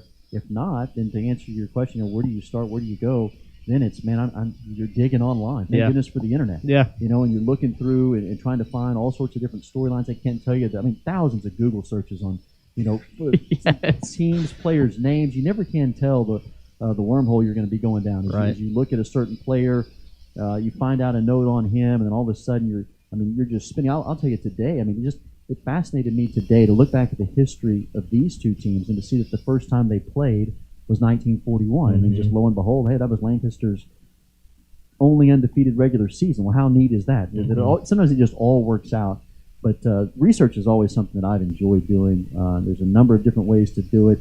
But as a broadcaster, that's really our responsibility. If we don't do it, it's going to make for an awfully boring broadcast. Yes, it does. Absolutely. Preparation is key, and you and I both enjoy the preparation, the storytelling aspect. I think that's one common thread that runs through every broadcaster is the love of storytelling, and this is our medium that we get to do it. And obviously, you do quite a great job at DVU and also here with the Mustangs. And that brings me to the final question. You've been the Mustangs play-by-play man for the last couple of seasons.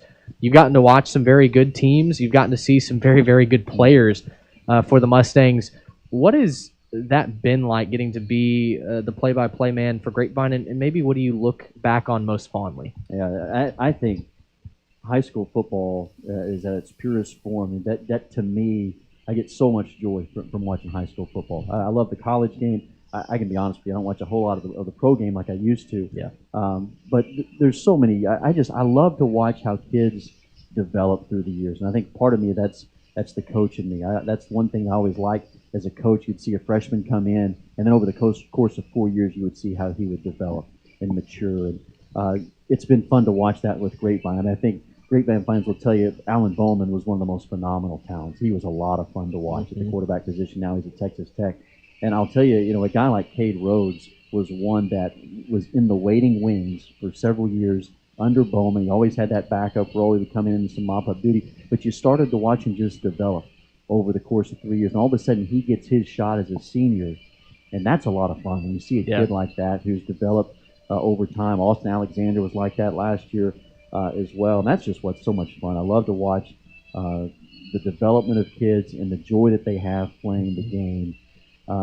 There's nothing like Friday night football. For most of these guys, this is where their careers will end. Yeah. And, to be able to get to kind of see them through their journey through a regular season into the playoffs, you really become attached to a team, and each one of these teams has their own story. And I can't wait to see where this team's story takes them. I agree. Love all of that. And, of course, I get to work with Reagan on air here, off air with him at DBU as well. And Grapevine fans, you've got a very special one in Reagan Ratcliffe. That's our Get to Know the Mustangs segment. And we really appreciate y'all listening to this each and every week. The rain continues to fall here at Mustang Panther Stadium. When we return, we'll get you set for the second half kickoff between Grapevine and Lancaster. Listen to Grapevine Mustangs football on Champion Sports Radio. We all have more trust in people connected to our community. Every year, Dr. Steve Parker raises money for community projects like Smiles for Life, Hope Farms, and Our Father's Children. Steve has donated hundreds of custom-fitted mouth guards to Grapevine football. When you need a dentist, come to DFW Smiles. I'm Dr. Steve Parker. We'll take good care of you and your family. Go to dfwsmiles.com or call 817-281-3444. Hi, this is Doug Dunbar from CBS 11 News. We find ourselves in a situation today none of us ever imagined, but from day one we told you sharing information that helps you make decisions which make sense for your family has been our goal. That hasn't changed. Snyder is working hard to find the bright spots, especially here in Texas. Uplifting stories make us all feel better. So thank you for trusting us with what you need to know and those stories that help our spirits grow. We're CBS 11 News, the ones for Texas. Want to learn more about your Grapevine Mustangs after each game? Each week of the season, you can go to ghsmustangs.com to see and hear from the head coach of the Mustangs on the Coach Mike Alexander Show. The Coach Mike Alexander Show is sponsored again this year by Kim Assad with Compass. For far too long, the church has been known for what it is against. At Compass Christian Church, we want to be known for what we are for. We are for the Grapevine Mustangs. We are for the community. We are for you. No matter where you've been or what you've done, you matter to God and you matter to us. We invite you to experience a place where you can connect with God, others, and your purpose. Learn more about Compass at compass.church. That's compass.church. In Command Broadcasting, a sports TV broadcasting and marketing company. In Command Broadcasting provides a wide array of turnkey video production and streaming services. In Command services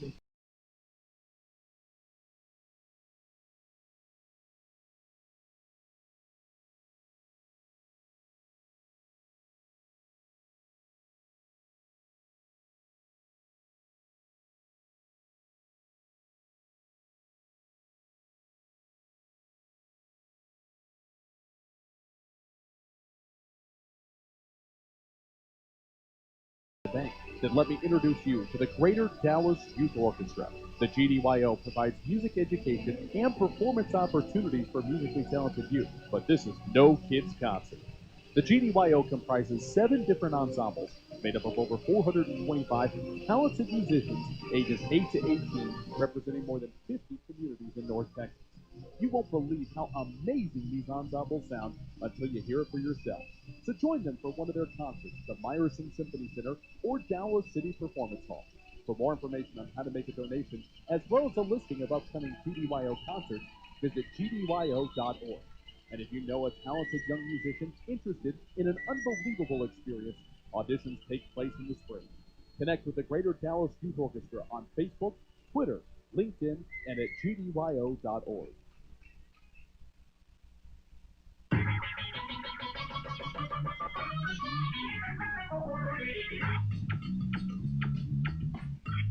Second half action from Mustang Panther Stadium where it's 41-7. It's all Lancaster in the first half.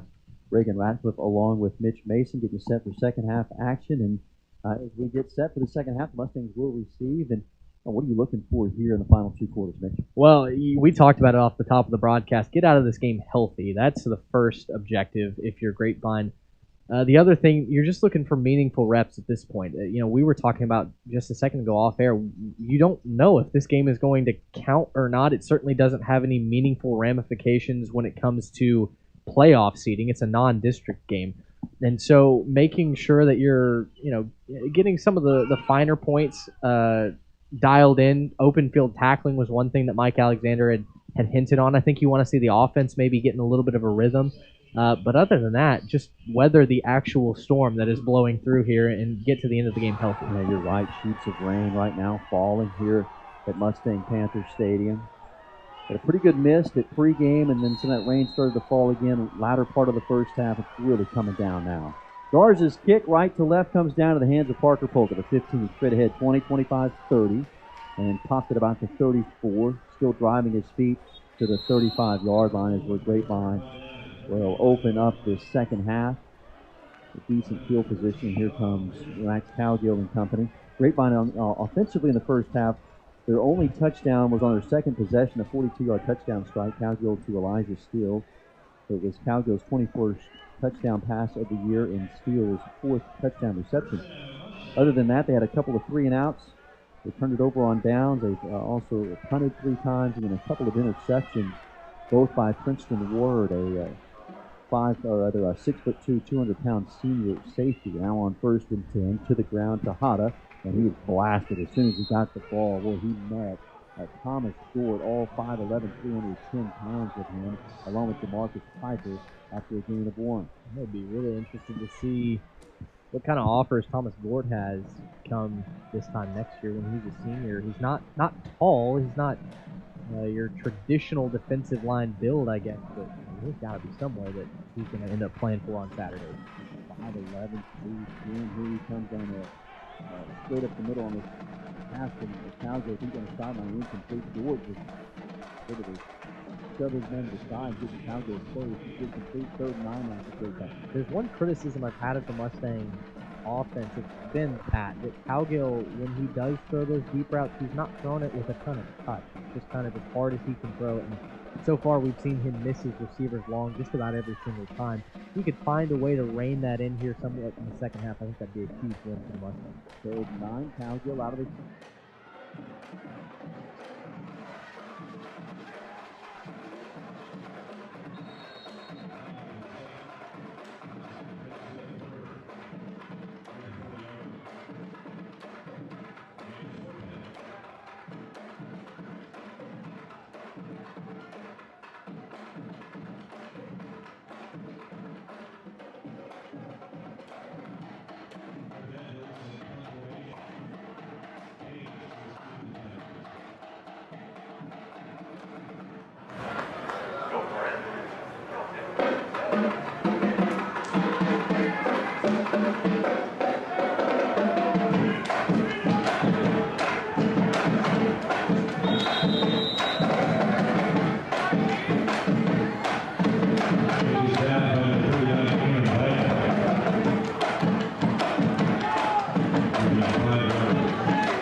Hey,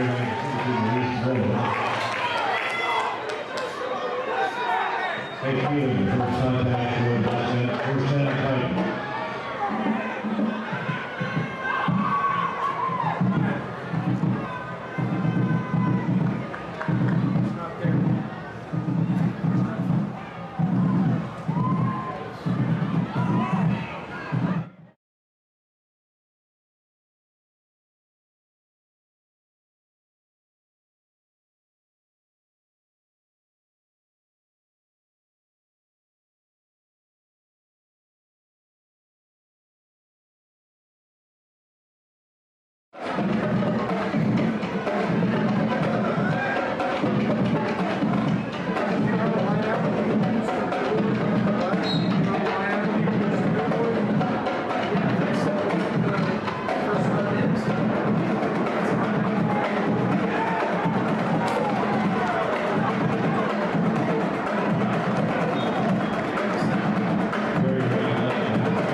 Touchdown Tigers.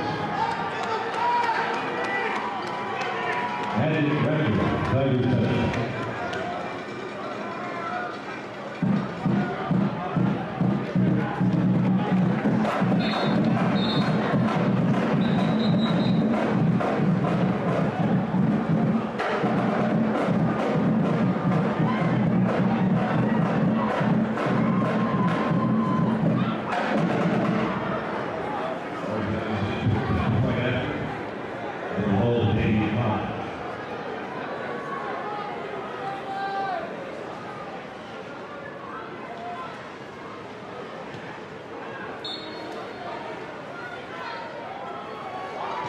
It is good. Third quarter, it's Tigers 48, Mustangs 7.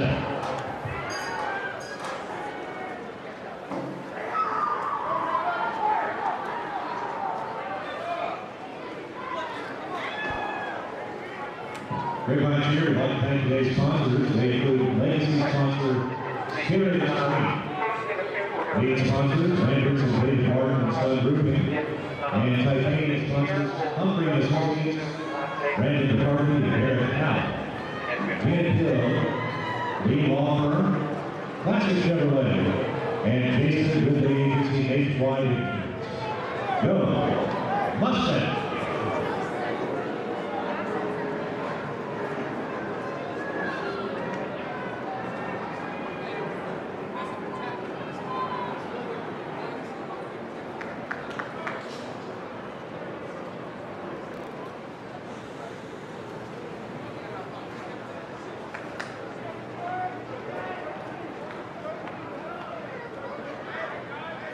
Part the set kick.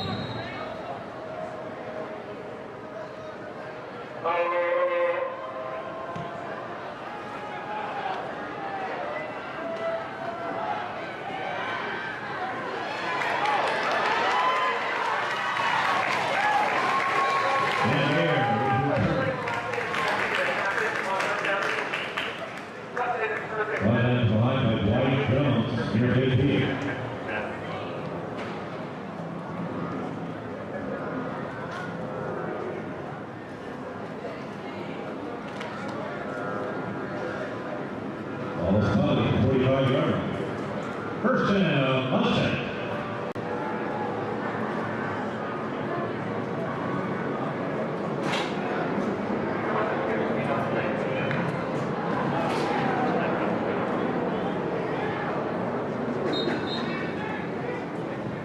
takes care of it. Until Thomas Ford Reserve. And yard two, that's the second half.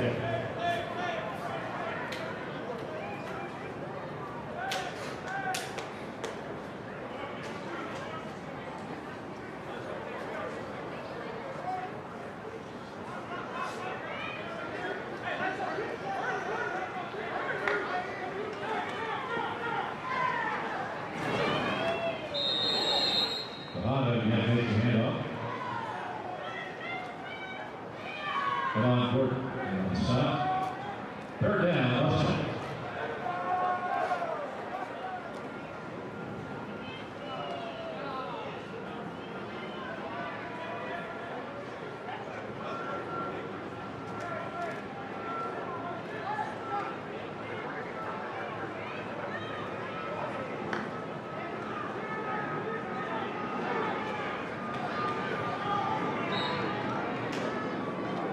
Elbow right now, back to 45, Rob Brewer.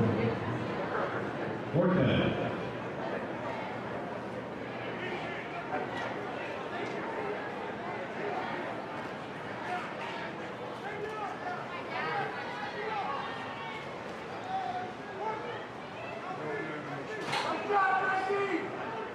Remember, it's a formation on second receiver players.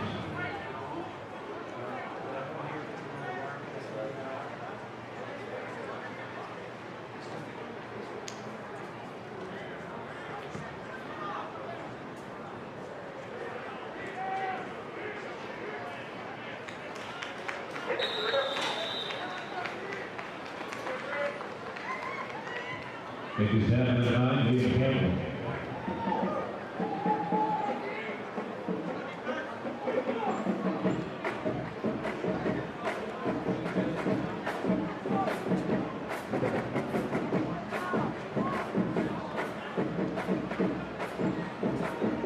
Lancaster gets right around 15-yard line, first and 10 at Tiger.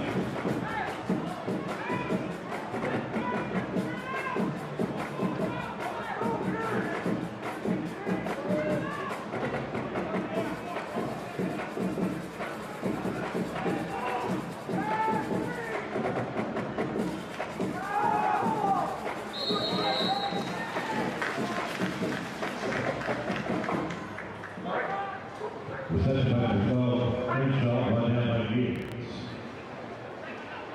And the foul on play, that's that second down. Here we go.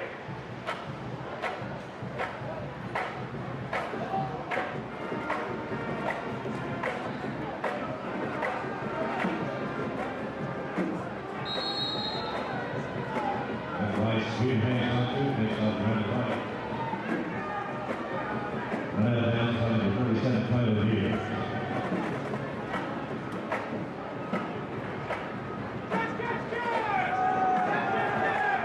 And that brings up third down and a couple for the Tigers.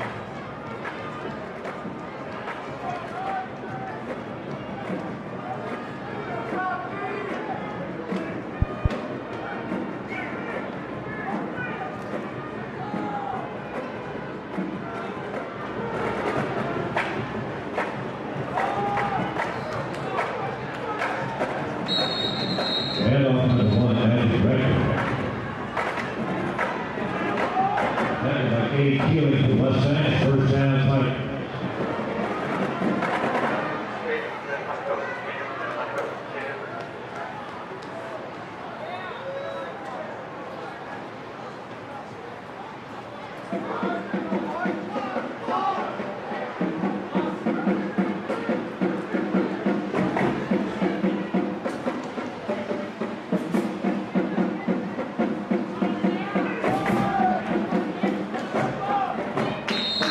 And off, record.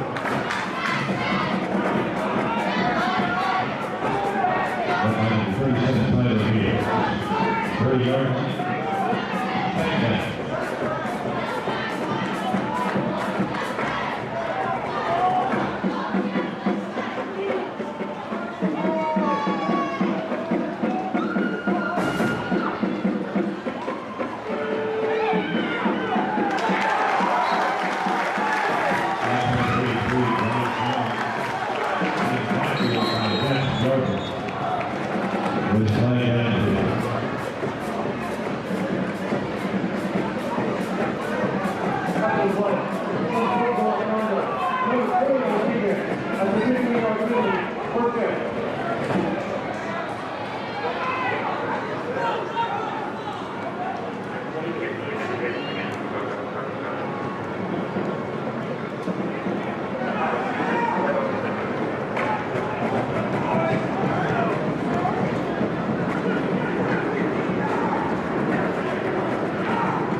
second and 10.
You look at what the other side of it would be, and you're like, I don't. There is no other side to it.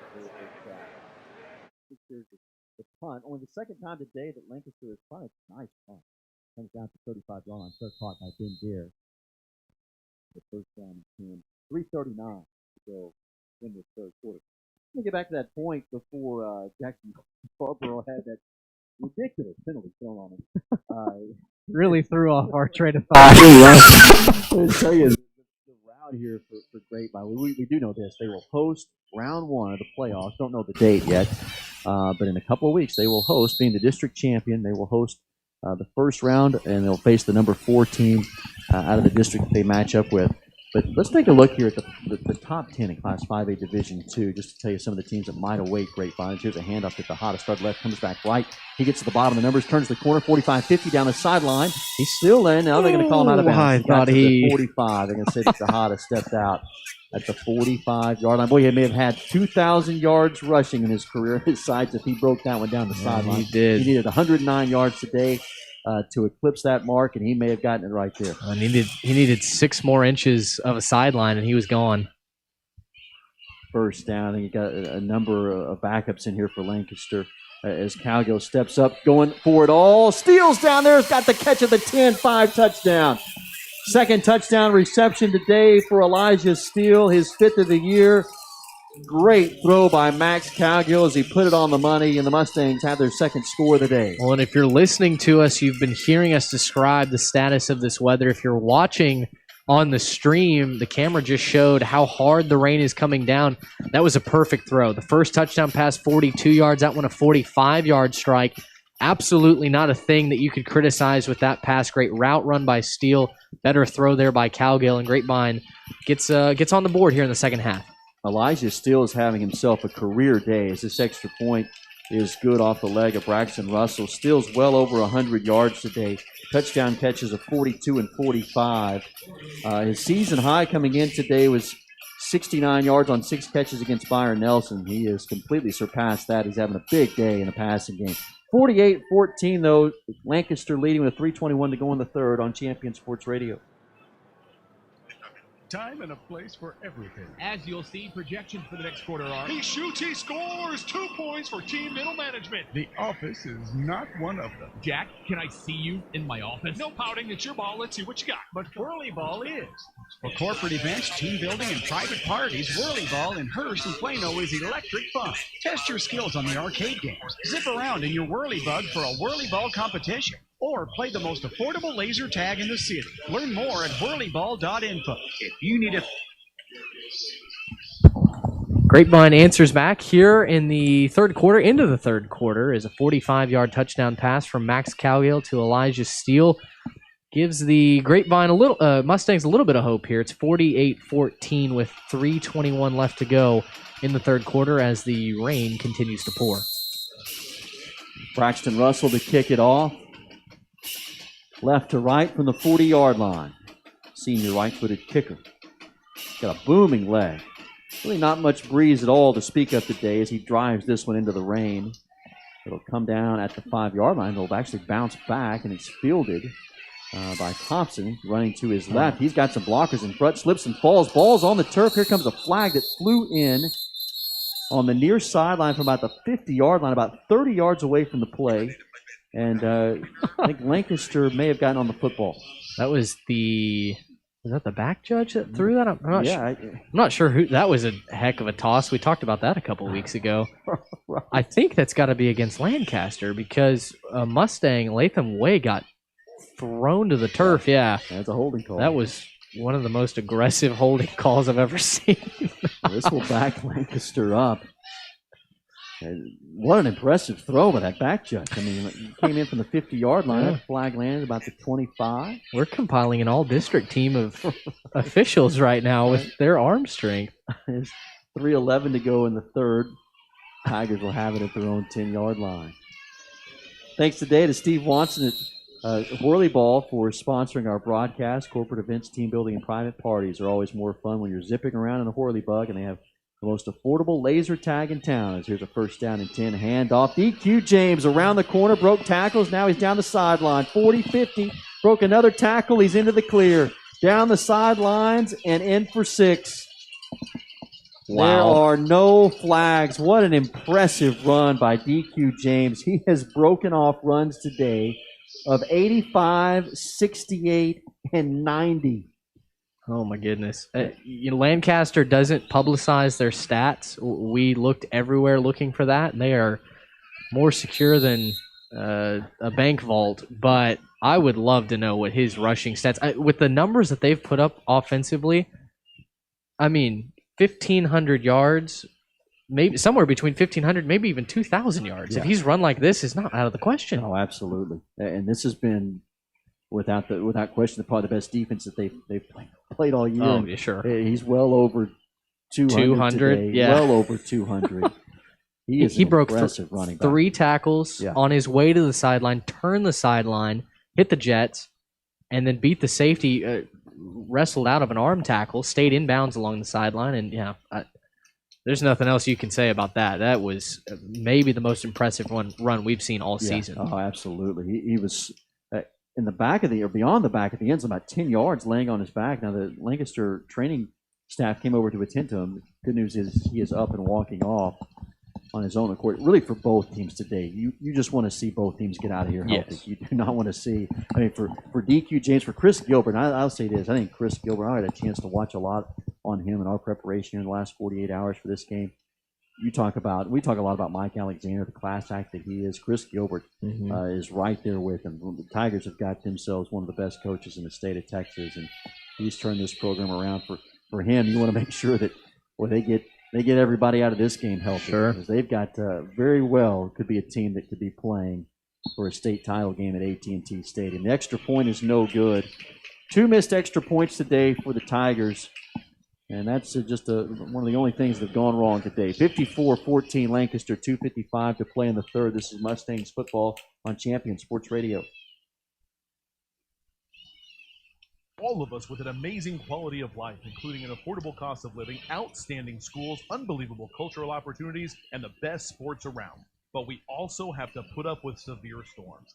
Hi, folks. Champion Sports Radio President and founder Thomas Lee here to tell you when a hail or windstorm comes through your neighborhood, do what we did and call Greenleaf Roofing. Greenleaf Roofing is a fully insured, locally owned and operated company built on the values of amazing craftsmanship, affordable options, and innovative solutions. And they are proud that those values still stand as the foundation for their business today. And did I mention Greenleaf Roofing has 24-hour emergency service available? It's nice to know Greenleaf Roofing will be there in a hurry if you need them. After the first experience, I became a customer for life and have used them on 3 different homes. But don't just take my word for it. Learn about the Greenleaf Roofing difference yourself by calling them at 972-379-9109.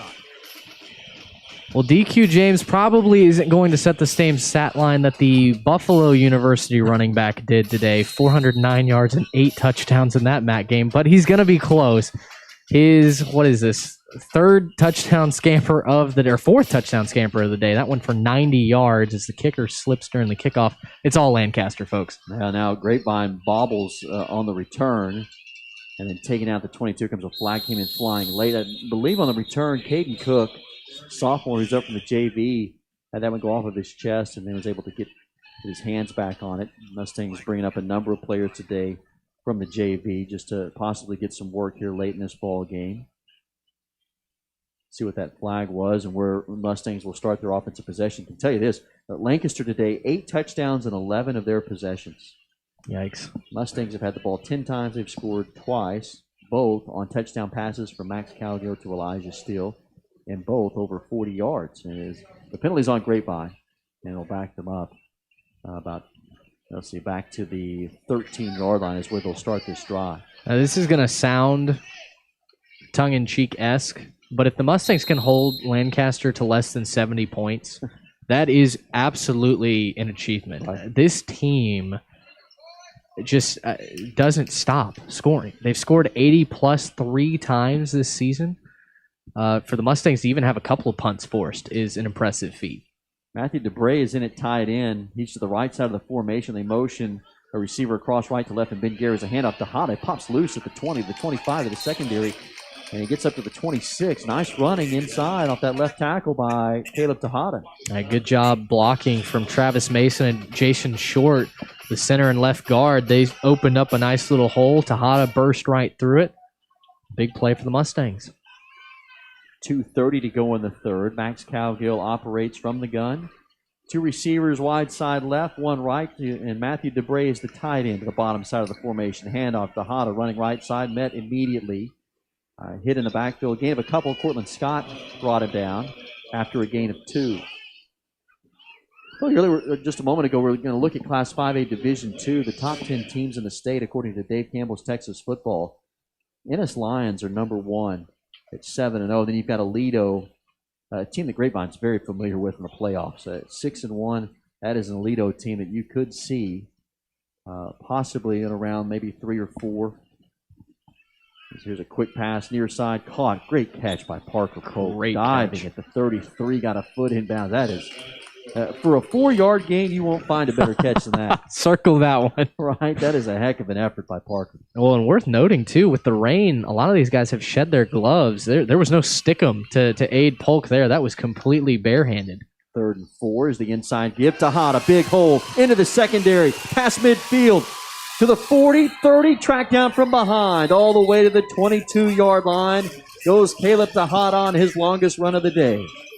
Surprised that Kobe Milligan, the near side corner, was able to track him down. Tejada, he's so dangerous, so dangerous. And Mustang fans, as we get into the last game of the season next week and then the first round of the playoffs, that's the guy who's going to take this team as far as they can go. Matthew DeBray checks back in. He's the tight end to the right. Calgill is in the shotgun. Going deep, left side for Ben Gare, incomplete. Gare was led a little bit too far back to his left on that play, on that pass, and couldn't quite get there. I think Calgill was maybe thinking back shoulder fade, and Gare was thinking maybe more in the breadbasket.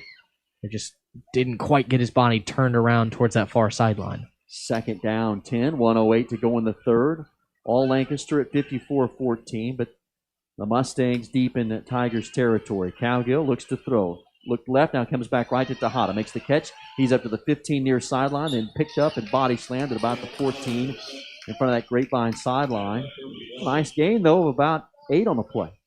And that move will play on WWE on Friday nights. Or SmackDown, right? Is that full Nelson, or? It sure looked like it from here. It wasn't. I think Caleb would tell you it wasn't a half Nelson. He was pancaked to the turf. Yeah.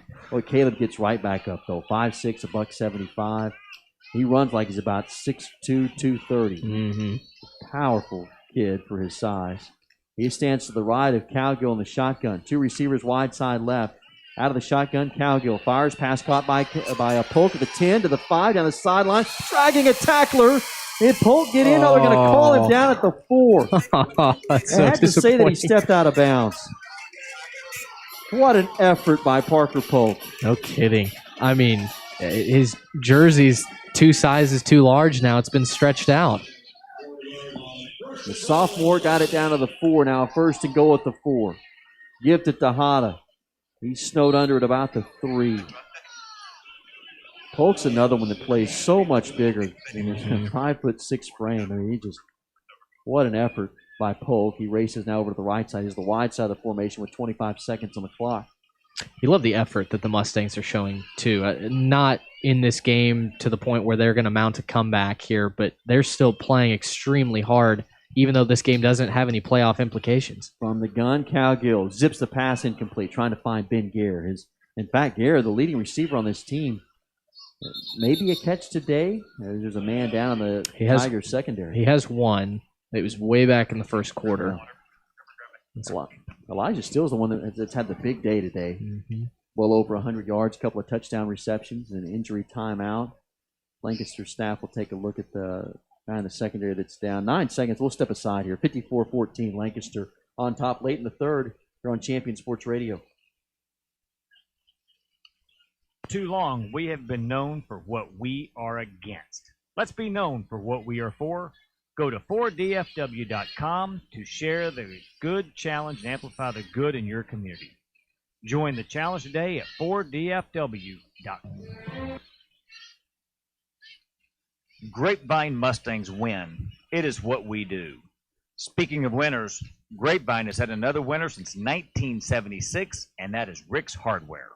Rick's Hardware carries the best of the best when it comes to hardware and decorative plumbing.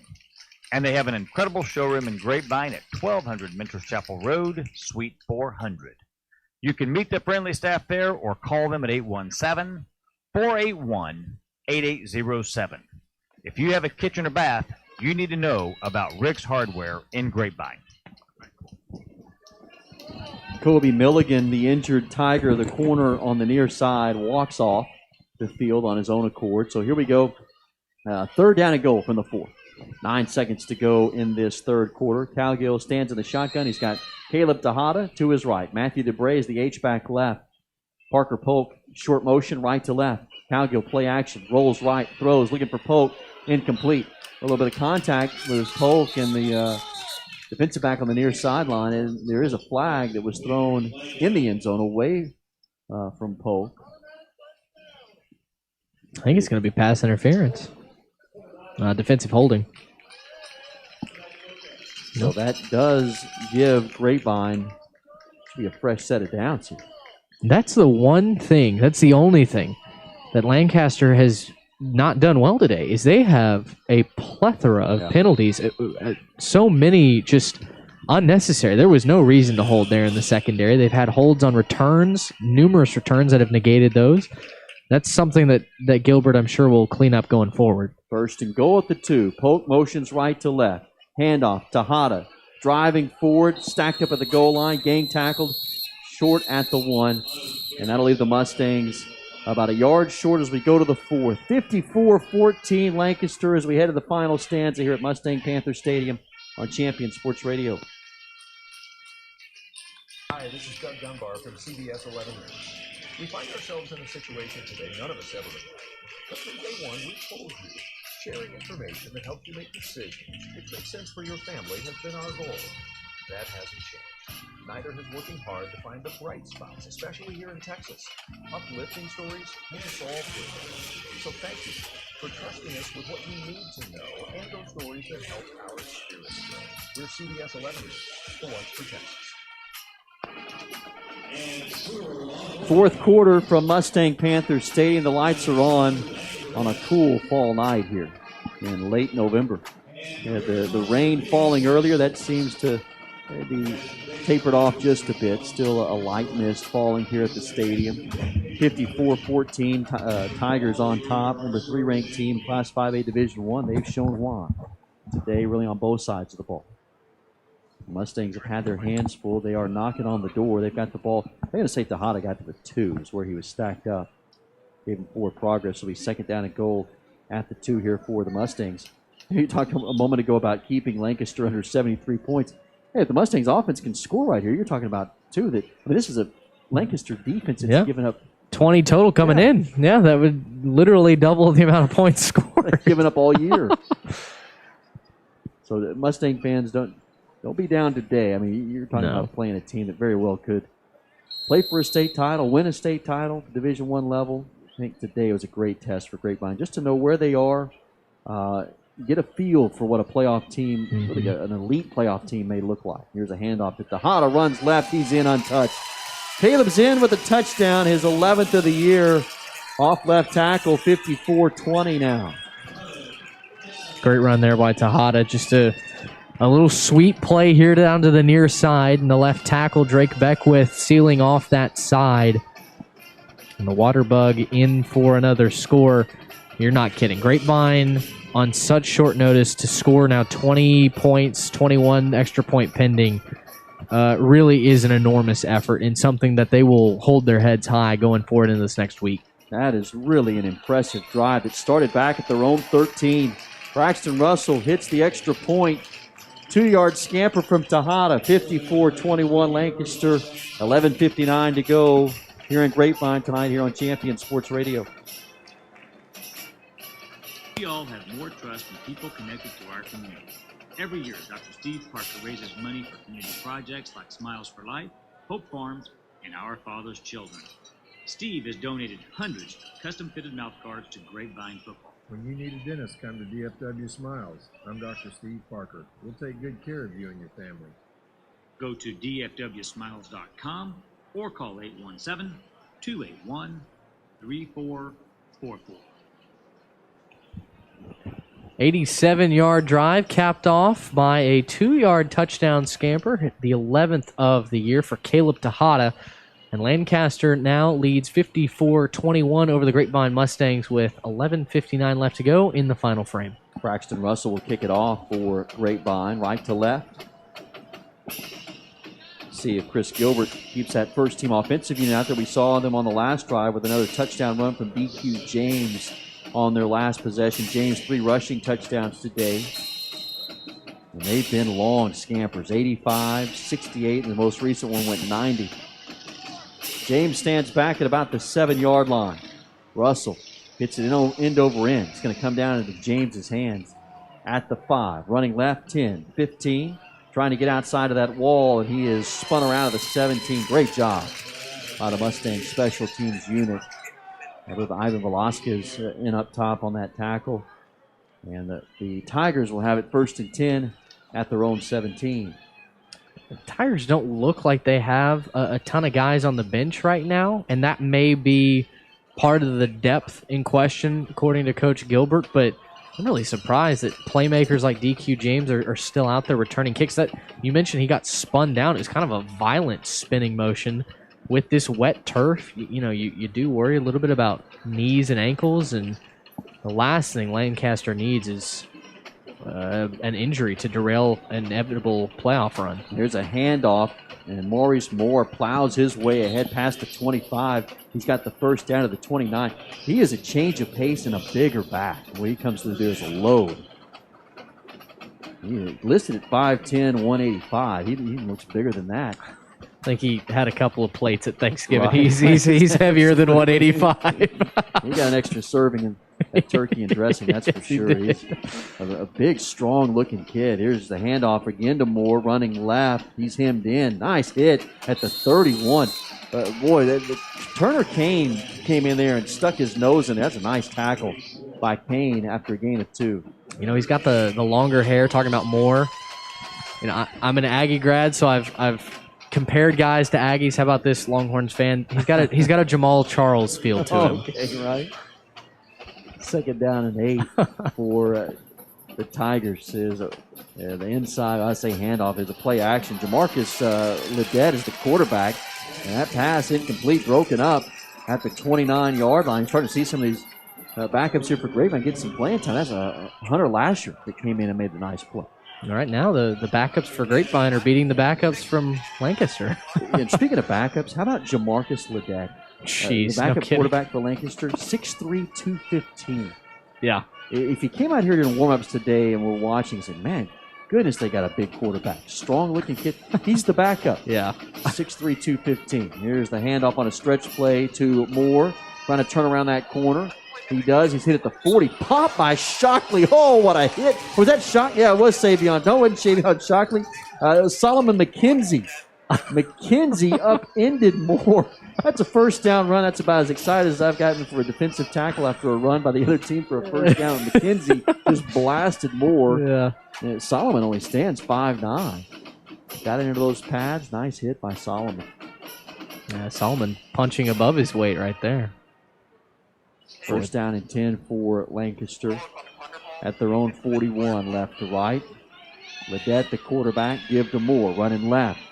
And Velasquez had him tackled, and the ball's loose at the 45. I think the Mustangs fell on it. They did. Grapevine's got the football. Picked up by Lasher. Lasher came off the bench, made a couple of nice plays. Young sophomore. Not a bad job right there by that second-team defensive unit. Come up with a turnover. Well, and I was about to say right before that play, the rain has picked up again. It's borderline pouring here. It's not heavy raindrops, but I mean, it's coming down in sheets right now, and that might have had a little bit to do. But like I said, if we clear the scoreboard, Grapevine's backups are beating Lancaster's backups. Well, nice job. You see some sophomores getting some action right there. Here's the handoff to Tejada. Started to his right, comes back left, and Tejada with some tough sledding gets to the 43. Just a short gain of 2, but again, some hard running by Caleb. It's funny, too, that the creases that he finds, just his ability to cut and cut backwards, to change direction so quickly, really aids him. And he's a special player to watch. He creates something when there is truly no room to create. Second down and 8 for Grapevine. Cowgill, again, back in the shotgun. Pass, near side incomplete. Well, he's throwing a slippery football right now.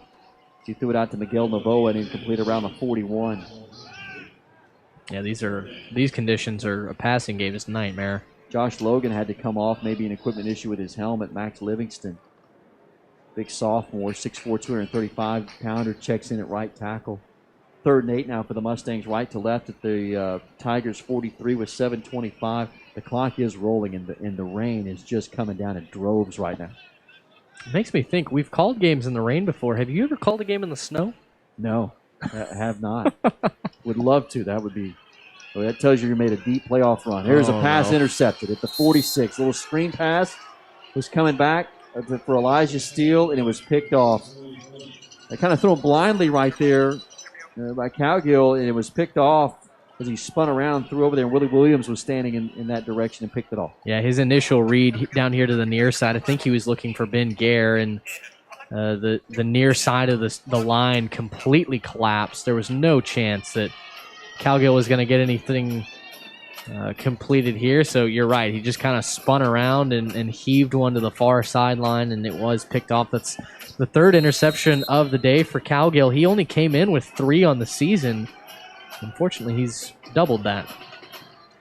Well, they are playing with the running clock now. Mike Alexander may just signaled up, hey, with the rain right now and the game well in hand, let's get everybody out of here healthy, run the clock. Young sophomore Garrison Goldsberry checked in at linebacker.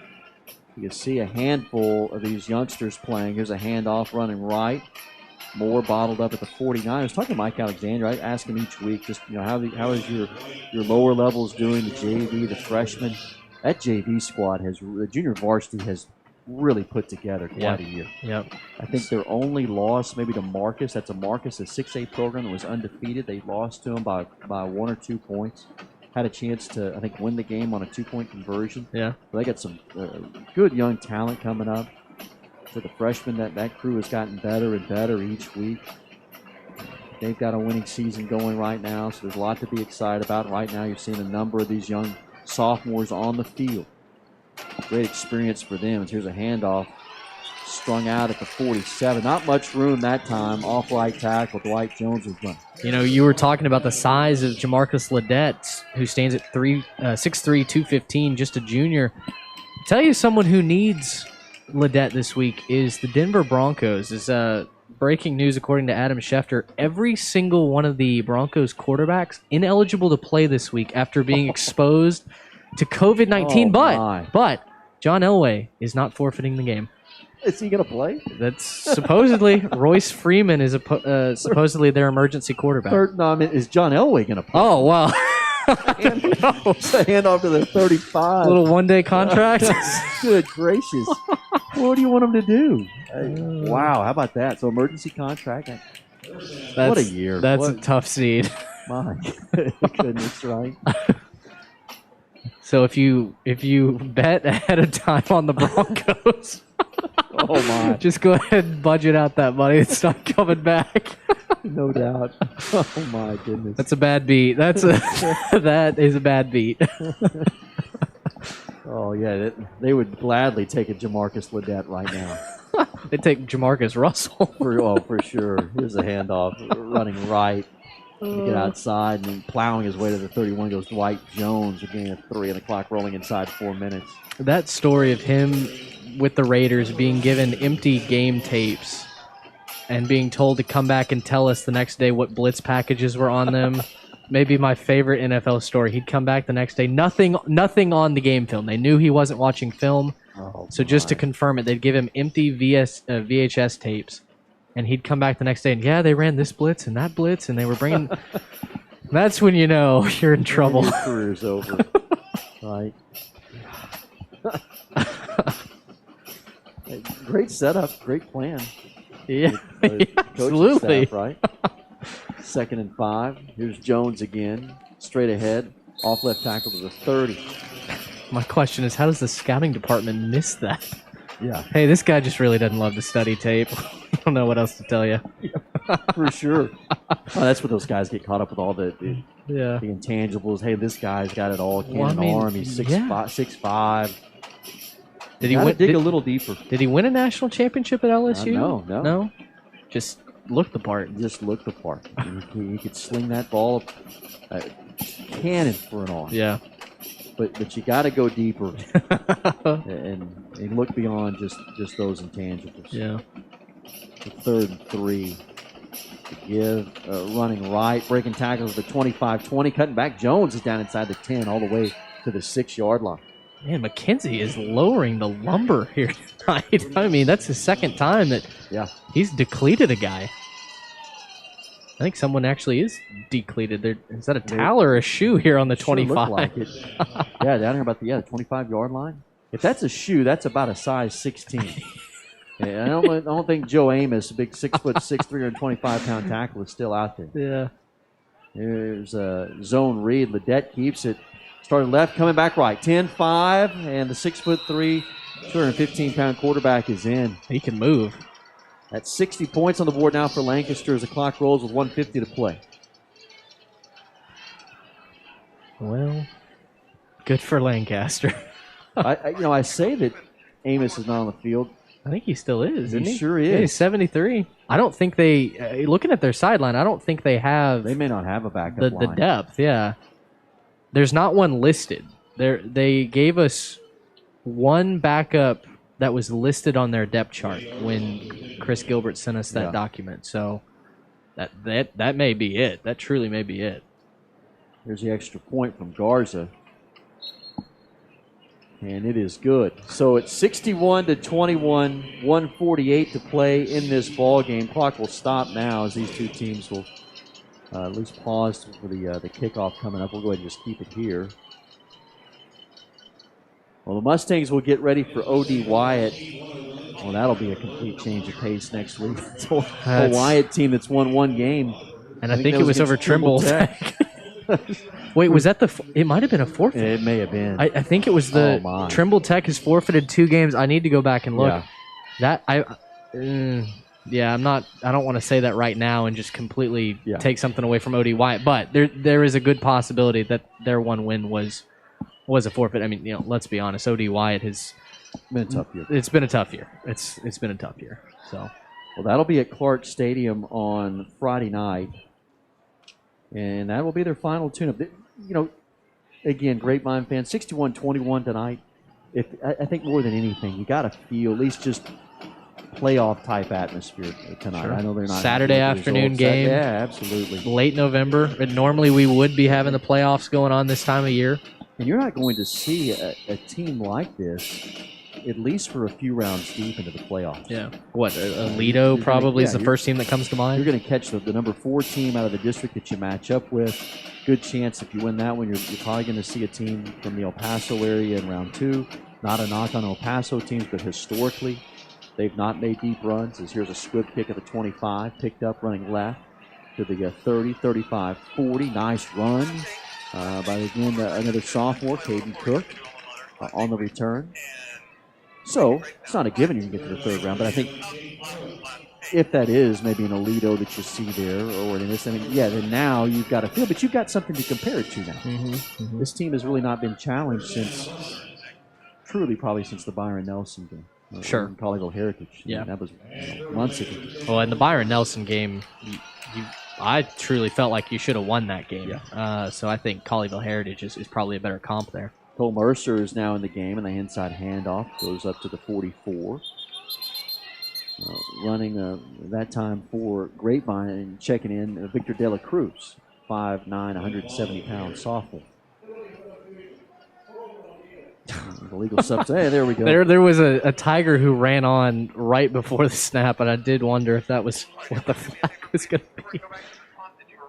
That's funny. Well, looking up that O.D. Wyatt record, you're right. Their one win, the forfeit. Oh. Tech. So essentially, it's a team that's. I was hoping. Yeah, I was really hoping that wasn't the case. 2-0 win. That just looks really odd on the schedule. Baseball score. Here's a first down and 5. We're at 55 seconds to go in the ball game. Mercer gives to De La Cruz, stacked up, still running. Breaks tackles, 50, 45, 40. De La Cruz to the 45. Great running by the sophomore, the youngster. Made something out of nothing. Popped loose to the 35-yard line. Well, I'm pretty confident saying that's the biggest hit he's ever taken. He got popped by Courtney Washington.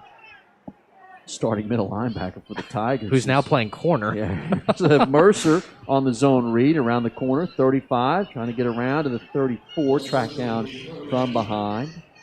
Clock running at 18 seconds. Mustangs may be able to get one more play off here. They're going to run one more backup offensive lineman on. It's funny. You can tell who the sophomores are. They don't have the Mustangs on their helmets.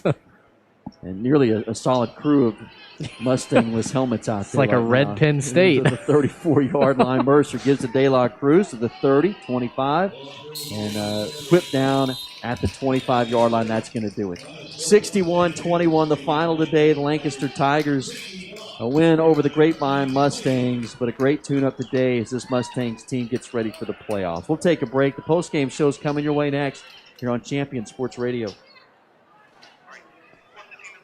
If you are hearing this message, it is because our Grapevine Mustangs are playing football. Watching and playing football is one of the many privileges. Our